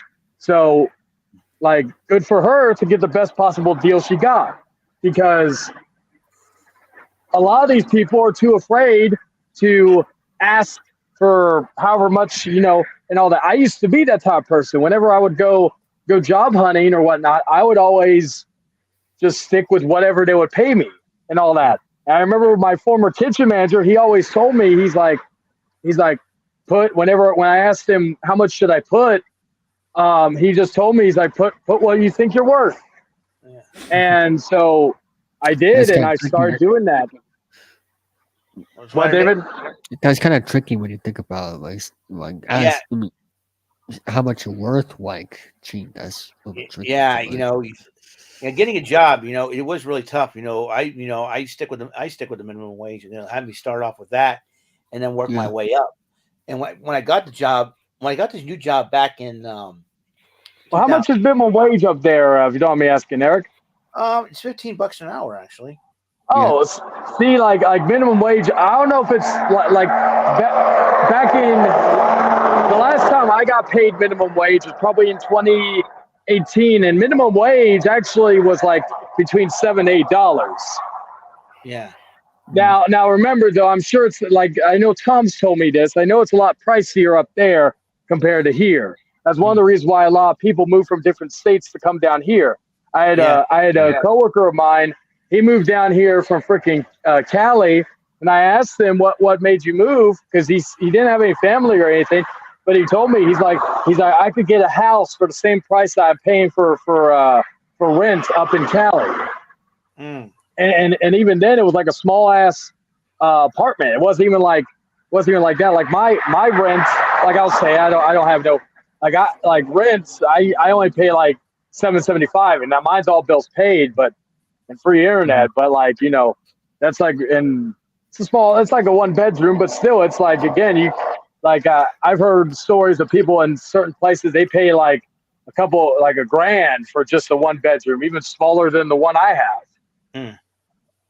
So it's just like, it's just crazy with everything. But shit, minimum wage up there, shit. But I can see, because the price is probably, I'm assuming rent is higher up there, right? Tom told me in his area, but everywhere in Massachusetts, everything goes up, and we also, taxes go up as well. That's why so, and it's hard to find your own place. That's why I live with my parents. It's hard. It's tough to find a place at a good price and the price you want it. So, so I can attest to that, because my grandparents are in the works of trying to find a new house, and it's tricky to find a new house from the start. I have to go back to square one. You got to make sure your actual old house is all clean, nothing's broken. Right. Start packing and trying to find the house that fits for you. Yeah, it's like I said, I moved to this house. Go ahead. I moved in. Me and my family moved into this house that we live here, because we used to live in the west end of New Bedford, about 7 blocks away from a park that we usually go to. Back in 95, in fact, this coming April, in fact, I think the week I'm on vacation would be 29 years since moving here. Nice. So live in the house, and I'm the only one in my family that's moved in all floors of the house. Because when I first moved here, I had a room upstairs. Yeah. Then because we had more kids, my parents weren't adopting back then and all that. I ended up moving down to the basement. And my father built me a room. It was at 98 I moved in. So when I hit 21, so I had my own. The upside of the basement, living in the basement, was you have your own privacy down there. Yeah. And you privacy. Now, this is a couple of years ago, I'm up here, here on the first floor. So it's because everybody moved out of the house. We got more room. So everybody has moved out. So I got more room up here. So that's where I'm at right now. I actually have windows. I have doors. I mean, I can put my air conditioner in my room, and everything's up here now. So nicer. What would you say, Tori? Sorry. Well, I was gonna say, well, yeah, I always wanted to live in like in the basement. I always just like I always like I said, if I ever moved like to a house or something, I probably would get somewhere with a basement, just because I wouldn't make that my bedroom. I'd probably make that into like a game room or some shit, or my movie room. Yeah, you have a. That's how I would turn it into. Or a man cave or a man's den. Yeah. You know, something like that. You know, it's like manly. You know, like all sorts of things. You know, I'm going like Tim the 2 Man Taylor. You can put a bar in there, a pool tables, and all that. I know, right? You know what I mean? You're like, oh yeah, I was so happy when it came on Disney Plus because I for years I was like, why isn't it on any streaming services? I couldn't find it anywhere. At least nowhere that you know, none of the streaming services I used. And one day I just randomly went on Disney Plus and I was like, holy shit, it's on Disney Plus. Hell yeah. So I rewatched a lot of the episodes. That's like how I felt when what was it on when Peacock, they had George Lopez on Peacock. I loved the George Lopez show from back in the day. And so I watched that. Hey, why are you crying? Here's some of the finished basements ideas for. Oh, those are way expensive, games. bro. It's like up there. You want something simple though, too, and that's if you're trying to move in the basement. You want I don't need a bar or anything like that, or what do you call it, I just need something big enough to put my a big ass TV, my movies, and video games, maybe a soundboard. Yeah, video games, a soundboard. I probably have like one video game console there. I'd have like my one TV in the bedroom, and I have one console in there, and then I'd have the other one. I probably have the console I play with the most in my bedroom, because they were like for example, I probably have my PS5. Like if I had an Xbox Series, I probably have that in the basement, and I have my PS5 in my bedroom because that's where I usually play most of. Because even when I got my PS5, or when I had a PS4, I played that more than my Xbox Series or my Xbox One, because of the fact that there was when I got the PS4, there were some games I hadn't played yet that were not on when I didn't have my PlayStation. So I was playing that more. Plus, I was getting into PlayStation Plus, the premium. So I was using that and all that. Like with Game Pass, again, really, I think there's only one game right now that I would like to play, and that's Starfield. But besides that, there's like nothing else right now that piques my interest. Like that's not out yet. Like the Indiana Jones game is coming out. That's one. Freaking Blade. I know that. I'm gonna laugh if the Blade game comes out before the Blade movie. Oh, that's crazy. Which I believe is gonna happen because I don't even know if this movie's ever gonna get made because of so much turmoil I've been hearing about that movie. Yeah. But it's like The Crow. It's like The Crow, how it went through so many different iterations, and now we finally have the Crow movie coming out with Bill Skarsgård, which is also funny because Alexander Skarsgård at one point was also pegged to play the Crow back in the day. That movie's had so many different Crows: Tom Hiddleston, Jason Momoa, Luke Evans, Bradley Cooper was the first one. Jack Houston before Ben-Hur bombed, and then he left. Who else? There was a few others. I don't know, but those were like it went through so many different iterations before we got to Bill Skarsgård and all that. I would have loved to seen the Jason Momoa one because I saw some like early. I guess this is like early, not set images, but like early testing of what he would look like in the Crow makeup. And I think Momoa would have pulled it off. But personally, I think the one I would have really liked to seen as the Crow would have been Tom Hiddleston, who played Loki, for anybody who doesn't know any MCU. Oh, yeah. Hiddleston, yeah, he had to look like the Crow, but yeah, like, well, and also now, like the Crow now, if anybody's seen like the trailer or the still images for what Bill Skarsgård looks like, he looks like a kind of like an amalgamation of like Jared Leto's Joker from Suicide Squad. The trailer piqued my interest to a degree. I'm still not 100% set on the look, but again, they haven't done a Crow right since Brandon Lee. The only Crow movie I liked after the first Crow was The Crow City of Angels, which was the sequel that came out, I think, in '96. And then after that, they had The Crow Salvation, which I finally watched, which actually isn't that bad. It's not good, but it's not that bad either. And then The Crow Wicked Prayer that came out in the early 2000s. They had Edward Furlong as the Crow, and then David Boreanaz as the villain, who, of course, he played Angel, and it was also in Bones. And then Tara Reid was also one of the villains. And so it was like, that was horrible, but it was a so bad it's good. That's actually one I could recommend y'all watch for Popcorn Panel, just to watch y'all suffer for a little bit. I need to start throwing some suggestions out y'all's way, because like not just some not bad movies, not like The Room or whatnot, but actually some other ones. Because I'm wanting to listen. I'm gonna try to listen to it tonight. I'm gonna listen to the one that y'all talked to. Well, I know you don't. Like, I would actually love you, like, if you actually were in some of these ones, because I would love to hear your thoughts on these movies. But I want to hear Jordan's thoughts on Collateral, because that's one of my all-time favorite movies. Probably one of my favorite Tom Cruise performances. So that, like, I want to hear primarily what Jordan thinks of the movie, because I'm actually glad he's in this, because it's kind of cool seeing him watching some of these movies probably for the first time. Yes. I need to watch also The Room. Yeah, because I just want to hear him. Oh, go ahead. Aaron. Yeah, I said, going back to the video games you were talking about, I have my Nintendo Switch right here next to me with some of my favorite games stacked. I have a little mini shelf there, and I stack the games. I have, Jay and Silent Bob is coming out with another game. Side scrolling beat 'em up. It's called Jay and Silent Bob's Chronic Blunt Punch. I was like, really? I didn't even know about that. Yeah.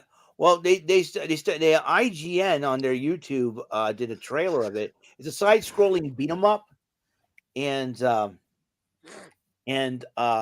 crazy part about it is, so I tweeted I went on X and I tweeted them, the people who were creating the game. I said, hey, I hope this comes out for the Switch. It looks like a cool side-scrolling beat 'em up. It says it will.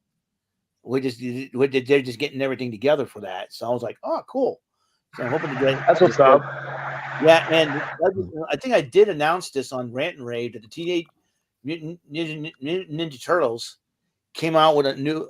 It's coming out with a new side-scrolling beat 'em up. It's from the arcades, from the 2012 version, and Guard.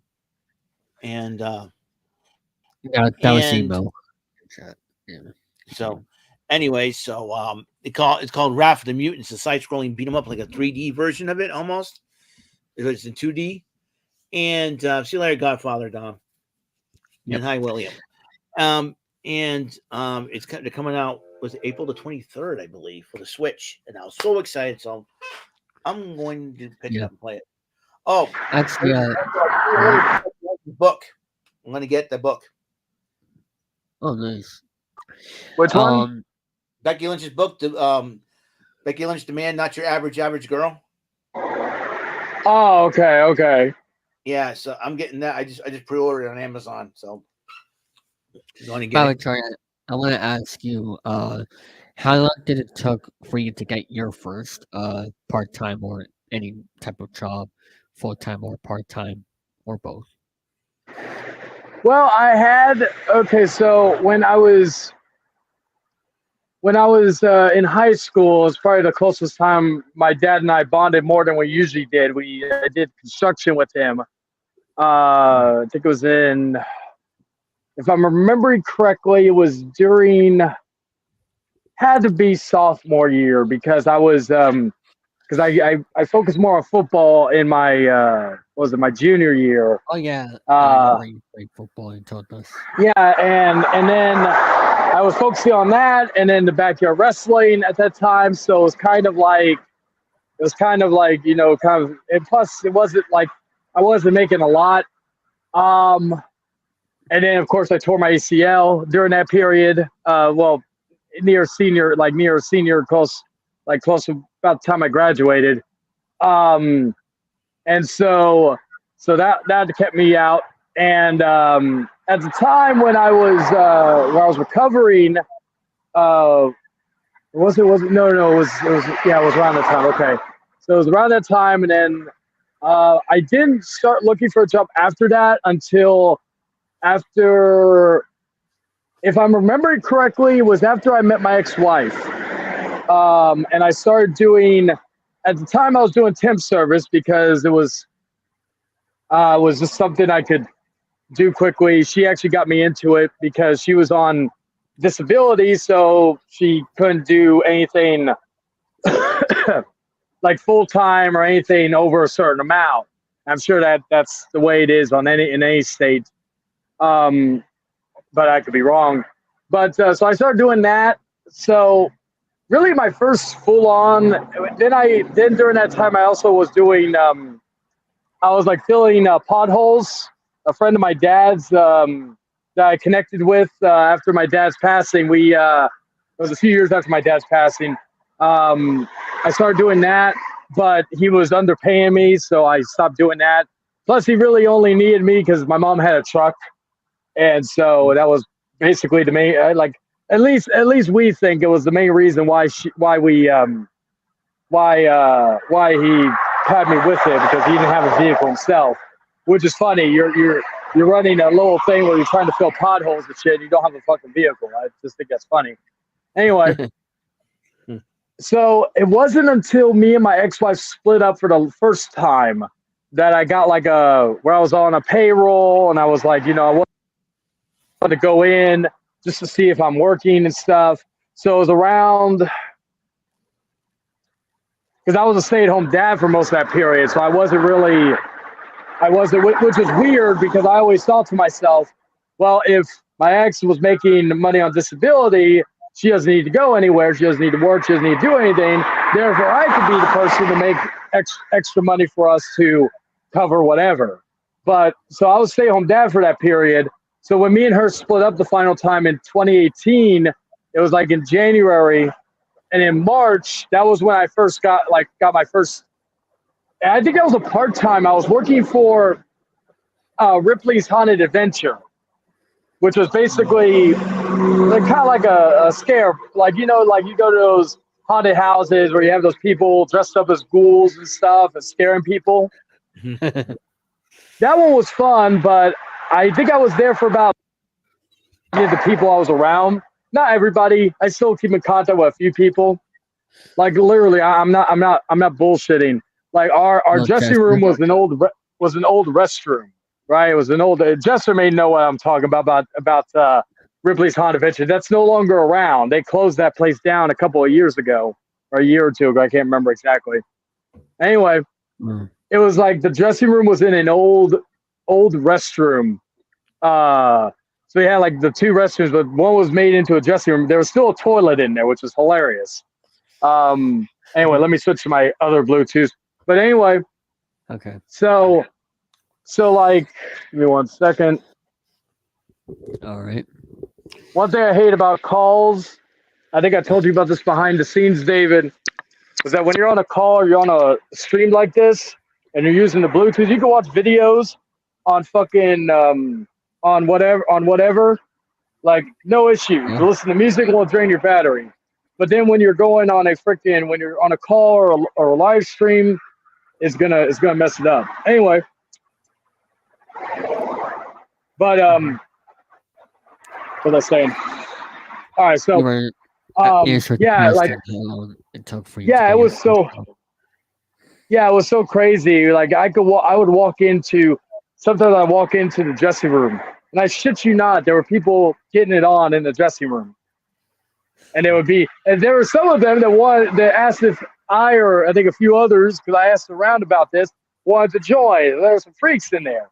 Anyway, so I originally wanted to quit, but my mom talked me out of it.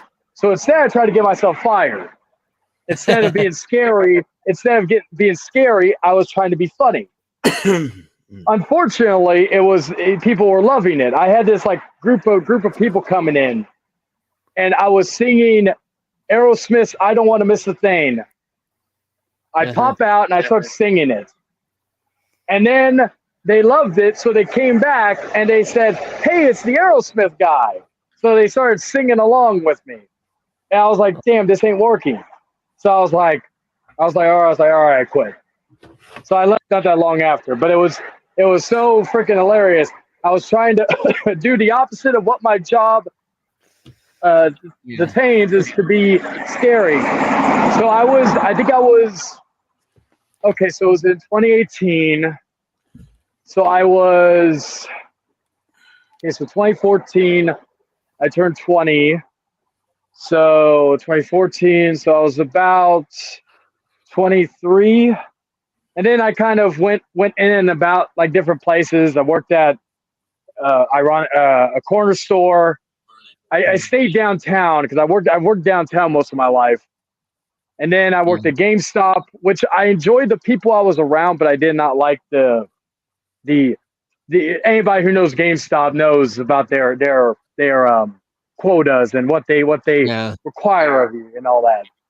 And then I started working in the restaurant industry, and that's basically on and off. I'm not currently working in the restaurant industry currently, but that's where I've been basically spending most of my time. Outside that, like, I've been hearing a lot of bad things. I've been hearing a lot of bad things about GameStop. I think Eric knows what I'm talking about. About GameStop recently. GameStop. I've not shopped in GameStop as much, and but recently, I just go there to buy used games. Buy used games. Like I bought a couple of games for the Xbox One at GameStop. Recently, but I'm not shopped there. I mostly shop online nowadays. Yeah, everybody does. That's why I think the last time I shopped there was probably when I was working there, because I worked there again during the seasonal, because I worked there seasonal both times. So I worked there in seasonal in 2018, and now I worked again in I think 2022, same location. They wanted me to come back for I think it was last year, but most of the people that I worked with were no longer there, and the people that they had there now were basically robots. I'm like they sounded so lifeless. The only time they showed emotion was when you said no to a game plan protection or anything like that. Actually, no, I take that back. Last time I went into a GameStop, I believe, I could be wrong, but the last time I went and bought something, I pre-ordered Spider-Man 2 last year. That was the last time I bought some, because I had a few games I wanted to trade in, and because I buy most of my games digitally, which is hilarious because I talk about supporting physical media, but yet I do the complete opposite with video games. With movies, I support physical media. Fucking release all the movies on Blu-ray and all that. But anyway, so I traded a bunch of games in, and there was a promotion. Oh, hell yeah, David! Is it still sealed? Yeah, for some reason I forgot. But open that sucker and play it. You will not regret it. 1 sec, I'll be right back. I may cancel out for a moment, but I'll be right back. All right. Eric, how long did it take for you to get your first job? Oh, I got my first job. I worked around. I used to work with one of the guys in my church. Side jobs. I worked at the church for. Do I still have a GameCube? Yeah, I still have a GameCube. It's hidden in here somewhere. I'm not gonna go up and go search for it. So my first real job I got in 1995. I was only 18 years old. A friend of mine in my church got me a job working at a Ruby Tuesday restaurant. It was at the local mall that I worked with at the time. That was up at the local mall that I currently work with. So. Oh, nice. So and at first I was kind of a little shy and scared because, you're working with people you don't know, except for one person. And then ever since once I get going, got to know people, more of my personality came out at that time. So made a lot of friends there. So was that you, Charlie, when you first started? Like you were nervous or No. Was I nervous? I was because, like, again, like, even though it may surprise a lot of y'all, I'm not the biggest people person. I kind of like, whenever I'm around people, like, I kind of like, the customer service type thing, where I'm like, oh, thank you for calling. Like, okay, for example, and I don't work there anymore, so I can say the name. Like, I'd be talking when I was working at AMC. My 3 goals was work in the mall, work at a GameStop, and work at AMC. And I got to do all those things before I turned 30, so I was happy about that. But anyway, so I'd be talking to my coworker, right? Yeah. And I'd be talking to her. Me and her were really close, so we basically talk about whatever. We could talk about random music. We could talk about sex. And so I'd be like, okay. And this was around the time I was dating her best friend. So anyway, so I was telling her, I was like, okay. So she got on top of me, all right? And I was like, right. So I'm talking. I'm going in detail. And I'm talking like so. So I flipped her over. Then I hear the phone ring. And then I'm like, I pick up the phone. I'm like, thank you for calling AMC Theaters. This is Chayton. How may I help you? And I was like, yes, we do have the $5 movie Tuesdays. All right, you have a wonderful day. Bye-bye. I was hanging up the phone. Like, so the bitch fucking bit me. That's literally how I'd be. I'd be talking like how I talk usually, and then then whenever the phone, I'd be like, thank you for calling. It sucked at GameStop because like GameStop, we'd be like talking like that. And I'd be like, thank you for calling GameStop, where you can save money on trades or whatever we're saying. Or thank you for calling GameStop, where you can pre-order Spider-Man 2 on PS5. This is Shane. How may I assist you? Yeah. So like whenever I'm around like other customers, I'll be all that. But like okay, so like when I'm like starting a new place, if I don't know anybody, I'll be pretty. It'll take me a couple of days or maybe a week to kind of come out of my shell. Now if I'm working with somebody I know, then usually with them I'll be a little more animated. Then the energy will flow off onto the other people and all that.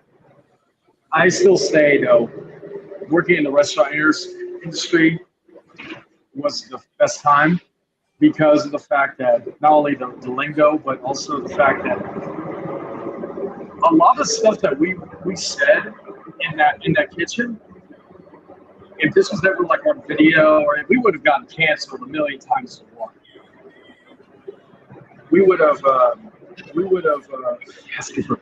Battle tells what Jay was behind the phone. That Battle what the fuck's that? I could have been like Stone Cold at one time. I would be like, hello, this is GameStop. Who the hell are you? All right, what the hell you want? Just be like that. Anyway, but yeah, we'd be talking, we'd be saying just weird ass shit to each other. Like my kitchen manager, one of my closest friends, he would sometimes come up from behind me and he would tell me, I'm gonna fuck you harder than the government. Oh, those are the types of stuff we would say stuff. Like I got like that we'd be talking about people getting pegged. We would like a lot of stuff we talked about there in certain restaurants. If it ever came on like camera or audio, we would have got canceled. There was no like racist, but still, it's just crazy. But yeah, it was. I guess it depends on the environment and also who is around you, because nowadays also you gotta be very careful. You gotta be very careful who you're talking about, because any of my closest friends know I'm not as animated. I'm a little animated, but I'm not as animated as I am like on here or whatnot. But I still have no filter. I will still basically say whatever. It doesn't matter if it offends you, right? So you gotta be very careful around, because you got those sensitive people. Like, okay, so for example, yesterday I dealt with my first Karen in a while. I deal with mostly idiots at my job right now. But I dealt with my first Karen. Apparently, she's had an issue with me she's a regular. She's had an issue with me for a while, but never brought it up until last night. Because apparently I denied the child a restroom, even though at my location where I work at, we do not allow anybody in the restroom. And the person who asked for the restroom didn't say it was for their kids, so therefore I just assumed no.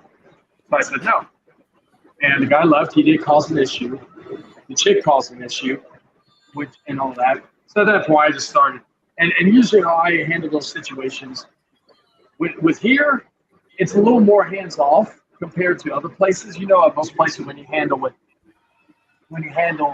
people like that, you usually have to be very nice and sincere. But where I work at, we don't give a shit. If you're gonna act like that, we have every right to basically, like, my boss has told me that, you know, we can fucking say whatever. So instead, I started just giving her sarcastic. I was being sarcastic in everything I was saying.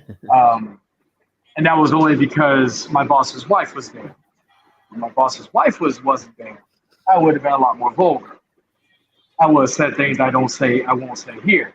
Like, David, you remember the running joke we used to have on the Outcast where I would say the C word every so often just to offend, just to bother you? I won't say it here, but I'm just saying that. I used to say that just because I knew you didn't like that word. Anyway, I would say that word just to bother or something. No, trust me. There's I've seen bullets. I've seen freaking people pull out. These are my coworkers. Most of us come to work strapped. Yeah. So this is probably the wildest place I've been to, and I've worked downtown, so I said something. I know I've gone long on some of my things and all that, but add some context because I know Big Easy over there, he's watching his Dynamite. And this past weekend, I was looking at the old videos, live streams that we used to do, and I was just like, man, times has a lot changed since 2020, 2021, etc. And even Eric was downstairs as well back then. So, yeah. My biggest regret would be, I wish I did not delete all the old videos. Well, not every. I would have deleted some, but I probably would have kept. Like, I'm glad episode 50 survived. I'm glad, like, the video where me and Dan met the first time. I'm glad that survived. But there's part of me that wishes I still had a lot of those stuff still there. But then on the other hand, I'm kind of like, you know, type of fresh start. Like, it was a lot. It was a lot more chaotic back then because a lot of us were into just BS. Like, not you, David, man. But just a lot of us, like, we have. There was a lot of snake games, no pun intended, Eric. Yeah, like we were all freaking, you know. That's why I'm, like, proud that a lot of us have matured over the last few years. Like, Jordan has completely changed his complete branding of his channel. A lot, you know. I mean, yeah.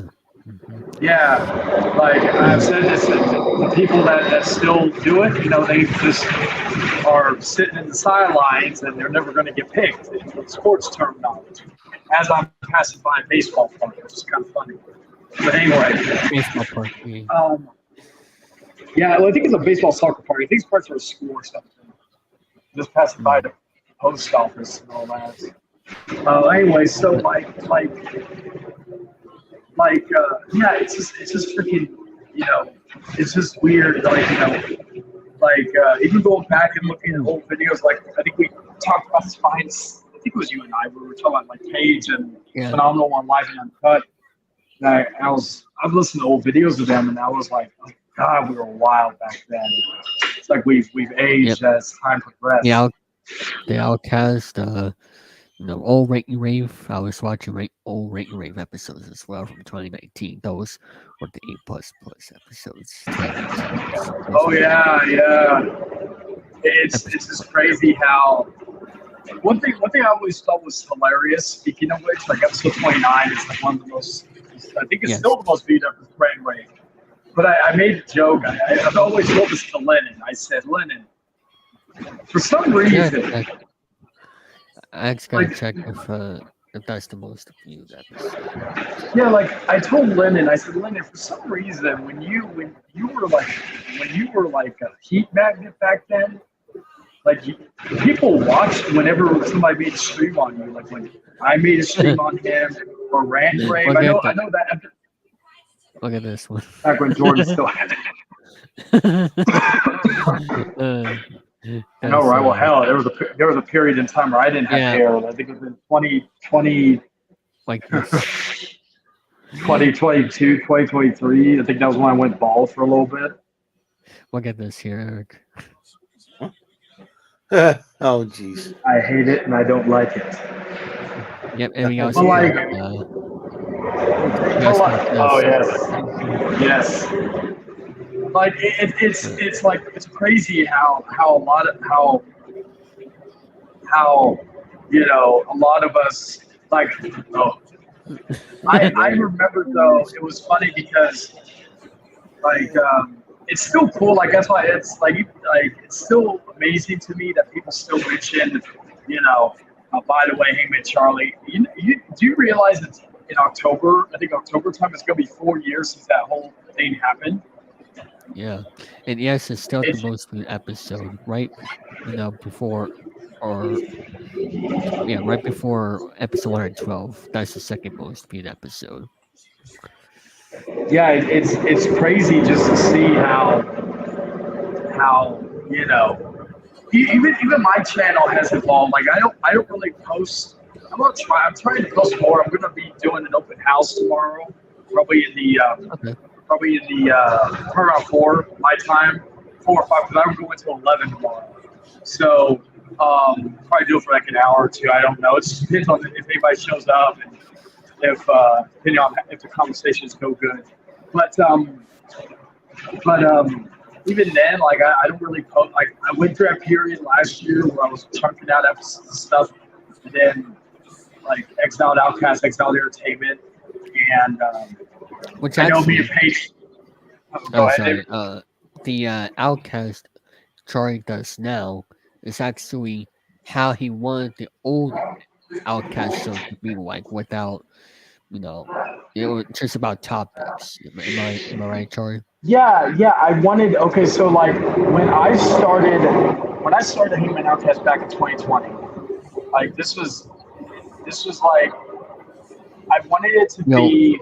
Once you're done with this, once you're done with answering this, we're gonna end the stream. But anyway. Okay. All right. So when I first started the show, it was supposed to be news. Now it was so like I had a little podcast going a couple of years ago called House of Change Podcast. That was basically the evolution of what the Hangman Outcast originally was going to be. So it was going to be a news show, kind of like basically a podcast. And then I thought, okay, let me do certain episodes. Let me do those StreamYard, so I could have people come in or do interviews. Because I mainly was trying to still do interviews. That's why I had one of my friends, Megan. That episode was probably one of the episodes I wish I still had. I think that was it was right before episode 10. And then really it didn't, because I think it was after that I started having the idea of doing it like open, like live every single week. And then I was like, I need a co-host because I can't be doing everything, and all that. And I had like a few. I think at the time I had it was Jordan and Paige.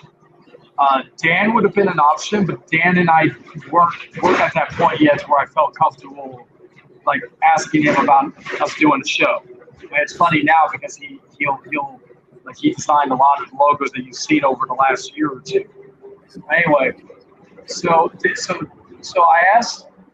So I was gonna ask Jordan, but then at the time I remember Jordan did a lot more than he does now, where he was doing streams. And plus, again, back in the old days with the drama and all that. So it was like I felt I didn't want to add any more to his plate. And Paige and I was thinking about that. Then I met Tom, started talking to him, and I remember we were doing, and I'll mention this just because it was basically the origin of how we decided to do it. We were on, I think it was one of Otaku's streams, and we were roasting him. And I was sitting there, and I was looking at Tom, and I'm like, we can bounce off each other pretty good. Like if we could bounce off each other roasting somebody, what could think of what we could do as a freaking 2-man group. And then so me and Tom had a conversation. I asked if he wanted to do it, because I thought, okay. And it was funny because I was originally, the original idea was I wanted him to be the straight man to bounce off my craziness. Ironically enough, you were the straight man when we got you aboard. But then Tom and me kind of were trying to outdo each other. And I said that it was really at that point when we were kind of, because we tried to do news topics. We tried to do like WandaVision and Halloween Havoc, and those didn't do well. What people liked was the Jerry Springer aspect. Yeah, people liked the Jerry Springer outlook of it. They liked the unpredictability. What were we going to talk about next week? Who was going to come in? Who was going to get roasted? What was David going to throw something this week? Like, was David going to finally find a girl? Was Jordan going to finally come out of the gay cave? It was like so many different things. And I'll end it with this. And then me and Tom were talking about having an idea about doing an April Fool's Day, about doing the Thursday Night War. We were going to do it for one day. That was originally the plan. We were only going to do it as a one-off.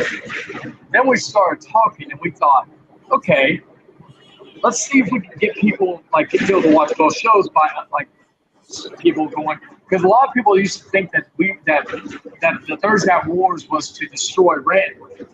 No, it was always the idea, because if you go and watch our video for a few minutes, then go back to Rant and Rave, then go back to us, then go to Rant and Rave, and back and forth, it would give us new viewers, because every time you same with Rant and Rave. Okay, Rant and Rave new viewers too. Yeah, because even if it's the same person, it would always count as a new viewer. So I thought, and that was Tom's method. So because again, Tom was more of the tech guy, so he was kind of because I asked him about that because that was my concern. Speaking of tech, that's how Eric met Tom, because Tom helped Eric's console. Yeah, and Tom, I liked it also because he had a lot of things I didn't have. He had the studio, he had the tech, he could do soundboards, he could do the effects. And this was around the time Dan was also starting to make logos for me, because I thought, okay, if Tom can do logos, then I have that, because I'm not the best at logos. I've gotten better as time has progressed, but Dan became, like I said, it became basically the Jerry Springer of YouTube. People have asked me, even to this day, they've asked me, could the Hangman Outcast ever come back? And not in its original form. I think the show could still work, still to this day. I used to think it couldn't. I used to think that Hangman Outcast could not work. But in its original form, he's frozen up a little bit. I think he is frozen. Yeah, he is frozen today. Okay, I had technical issues, my bad. Anyway, you're good. Tom and me talked about this. Yeah, sorry about that. I had some technical issues. Tom and me talked about this back then, or a couple months ago. I can't remember exactly, but it was a while back. But the show could still work, but not in its original form.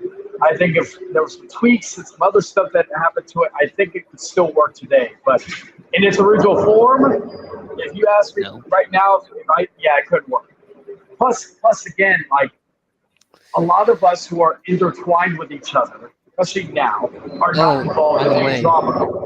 Go ahead. No, it's also about having to be there every single week, Yes, and that's been look at it this way. My schedule right now is unpredictable. It's probably going to be unpredictable for the foreseeable future. I can never say have one gripe right now about my job. But well, what do we have here, Charlie? speaking of Thursday Night Wars, it's the what's the best way? The winner of the Thursday Night Wars in terms of who survived. Well, only who survived. Yeah. I guess you got a new microphone as well. Actually, I've been having it for a long while, so. Oh, it just sounds more clear. Yep. But yeah, like I don't think because it's like the scheduling. That's one thing. Also, the fact that the show was a lot different back then. Because remember, Dave, we would go from freaking trying to hook you up with a date to freaking getting trying to talk shit about some other YouTuber. You know, hey, it would have eventually, David. I would have found a way if I needed to get like I told you back then. If I needed to go and get a hooker and pay her a freaking $100 just to come on the stream to fucking hey, be your virtual date, I would have done that. Hey, imagine if that was me, Mark. Oh, I'm just kidding. Well, Brandon has the hair. Just gotta get dressed with some lipstick and maybe some eyeliner, and I think it could work. Oh, fuck no. Hell no. I think that would have worked. And all that. By the way, I like your SmackDown shirt, by the way, Brandon. Well, thank you. You know, I got it from a Nostalgic Land. You know, I pre-ordered it. Oh, yeah. I'm familiar with that site. But yeah, I don't regret the show. You know, it basically like it's the one show still people talk about to this day, whether it's within the show itself or certain phrases, like, by the way, which it's like I always make jokes saying, oh, Hangman Charlie is not like I don't care if everybody still calls me that. It's not something I'm ashamed of, but it's still nice when people still say that to this day. And I'm like, that at least knows that I know that there was something that I did that people still remember even to this day. So, and that's again 4 years ago almost. 4 years ago was when that whole thing happened. Plus, it'll be 4 years since I met Dragon, because of course he was the one who came up with that. Have you met him in person yet, or no? Not yet. He's on the top of probably be. If I had to rank a top 3 people I would like to meet in person. Some people may be pissed off because like, why are you there? I'd probably say Dragon would be one. See, it's difficult because Tom would be another. That Tom would probably be right next to him. And then it's a toss-up between, in all honesty, it's a toss-up between Jordan and ITV. I just want to, like, ITV and me, I believe we would have a fucking good time going to the gym or going to the bar, trying to get some women, what have you. I can't say that. Don't tell my girlfriend that. Anyway, like, I can't, like, you know, Dragon Man could do that too, but like, there's always that part of me that wants to see Jordan in the wild. See what, like, you know, I'm glad he's doing vlogs now, like his bowling stuff and all that. So I'm glad he's doing that. I tried to tell him that years ago when I was trying to tell him to do some vlogs. I remember one time I told him, Jordan, do a vlog outside. Maybe do some wrestling stuff, or like his dancing or whatever. And he's like, well, I don't want to be dogs. And I'm like, dogs for your backyard? Does your backyard have a freaking your address on the backyard? Go in the woods. If you live in the country, go in the woods. I don't know. Find somewhere. I don't know if they have a beach over in his area, but yeah, go to a beach. Like, I'm hoping I don't know if I mentioned it because I think he mentioned about going on vacation. He better freaking vlog while he's over there. And I've told him he better use that pickup line, record it, and then record him getting slapped afterwards. Look at this one. Taking bums. Yeah. Oh, yeah, it's another one. Hey, Brandon, oh, he's eating still. But, how rude, eating during a stream. Hey, be quiet, Hey, Chayton. you do it too, Charlie. Be quiet. Anyway, Brandon. When have I eaten during the stream? Just on your nice reaction stream. What was I eating? I said I was cooking. I was cooking spaghetti. There's the difference. I wasn't eating. I was cooking. You snoop. Oh my God. And back to, how was your show today, Brandon? It went well. 3 of the true stories though that happened. Okay, that's good. And the commercials are fine. Yep. Mm-hmm. Okay, that's good. Anyway, I actually have an announcement here I would like to make for the Dial Crew podcast. Eric Grima, I would like to tell you that I want you to be the main host as we're doing the news stuff. If that's okay with you, Eric. What? I want you to be the main host of the Dial Crew podcast. For the baseball one? The baseball one? Okay. Yeah. So I'll have you be the main host and you can do the news, and I'll explain more information later on to you behind the scenes on how I want the format to be like, because I want you to ask more questions about, like for example, what the Oakland A's are up, or the Oakland A's are up to, or the Astros, Chester's team, just stuff like that. But I'll have you do the news, and I will only come up on the Dial Crew. I'll be there for the first episode, but I'll be there from time to time, just if I feel like it, because I'm already doing this program and I don't want to overwork myself. And plus, if I got a job, then it'll be complicated. So I just want you to know that. No problem. So that's the announcement I like to give everybody here. Char, do you watch any other sports other than wrestling, or because I know you said that you play football? I don't know if you watched football a long time ago or what that was. I used to. I didn't watch it like consistently. I'm trying to remember the last time I watched it like in depth. Probably when I was in jail. I'm sorry, because I was like fucking. This is years ago. It was like when I got into a fight when I was like 17. Anyway, so I was in there because I got it dropped because it was self-defense, but I got it. What do you call it? I was in there for like I think 44 days, and so I got the nickname Chayton the Bookie because I'd have the security guard ask me who do I think would win, and I wasn't like too in the know of teams but I was good with stats and numbers, so I basically was telling them, I think this like right before Super Bowl, right? I was telling them, this guy was the offense on this team's great, but the defense on the other team's really good. The point ratio is pretty on point for them.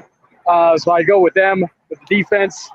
And plus, we bet meals and commissary money. So then 9 times out of 10, I never lost. That's why I got the name. So I had some of the security cards bet money, and they would ask me who do I think would win because they weren't good with numbers. So I was like, go with these guys. That was probably the last time I watched it throughout. I'm all open nowadays. I don't care about everybody's like, oh, he said he was in jail. Like, oh, shut the fuck up.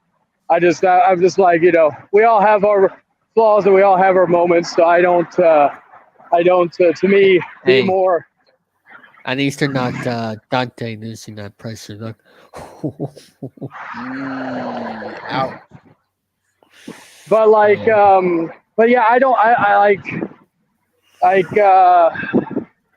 for example, the only time I ever watch football is whenever Brady's doing something.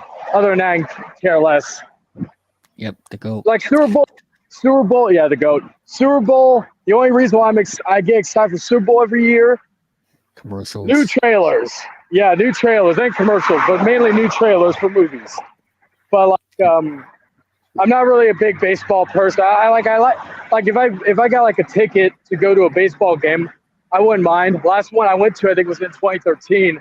I enjoyed it. Like I went to, I think I went to a Spurs game, and I went to, I think they were called, I don't know if they're called this still, but the Silver Stars. I think it was the female basketball team here in San Antonio. I've been to some of those, but it's something that I don't follow a lot. So like most of the people that you may name, like, okay, when you all were talking about the Red Sox, like was Derek Jeter with them or was he with the Yankees? Yankees. Okay, so yeah. See, that's basically as far as my what do you call it? Like A-Rod, Derek Jeter, that's as far back as my knowledge. UFC kind of the same thing. Like UFC kind of the same way. Like I used to watch it a lot more, and when Brock Lesnar was in there, and I like Conor McGregor, but like besides that, most of my sports knowledge is only wrestling nowadays. Yeah. Anyway, but you should have a show on your channel called "How to Pick Up Chicks" with the host myself. Anyway, that's gonna be it for this episode, and that is gonna wrap it up. Talk to you guys next time. Bye bye, everybody.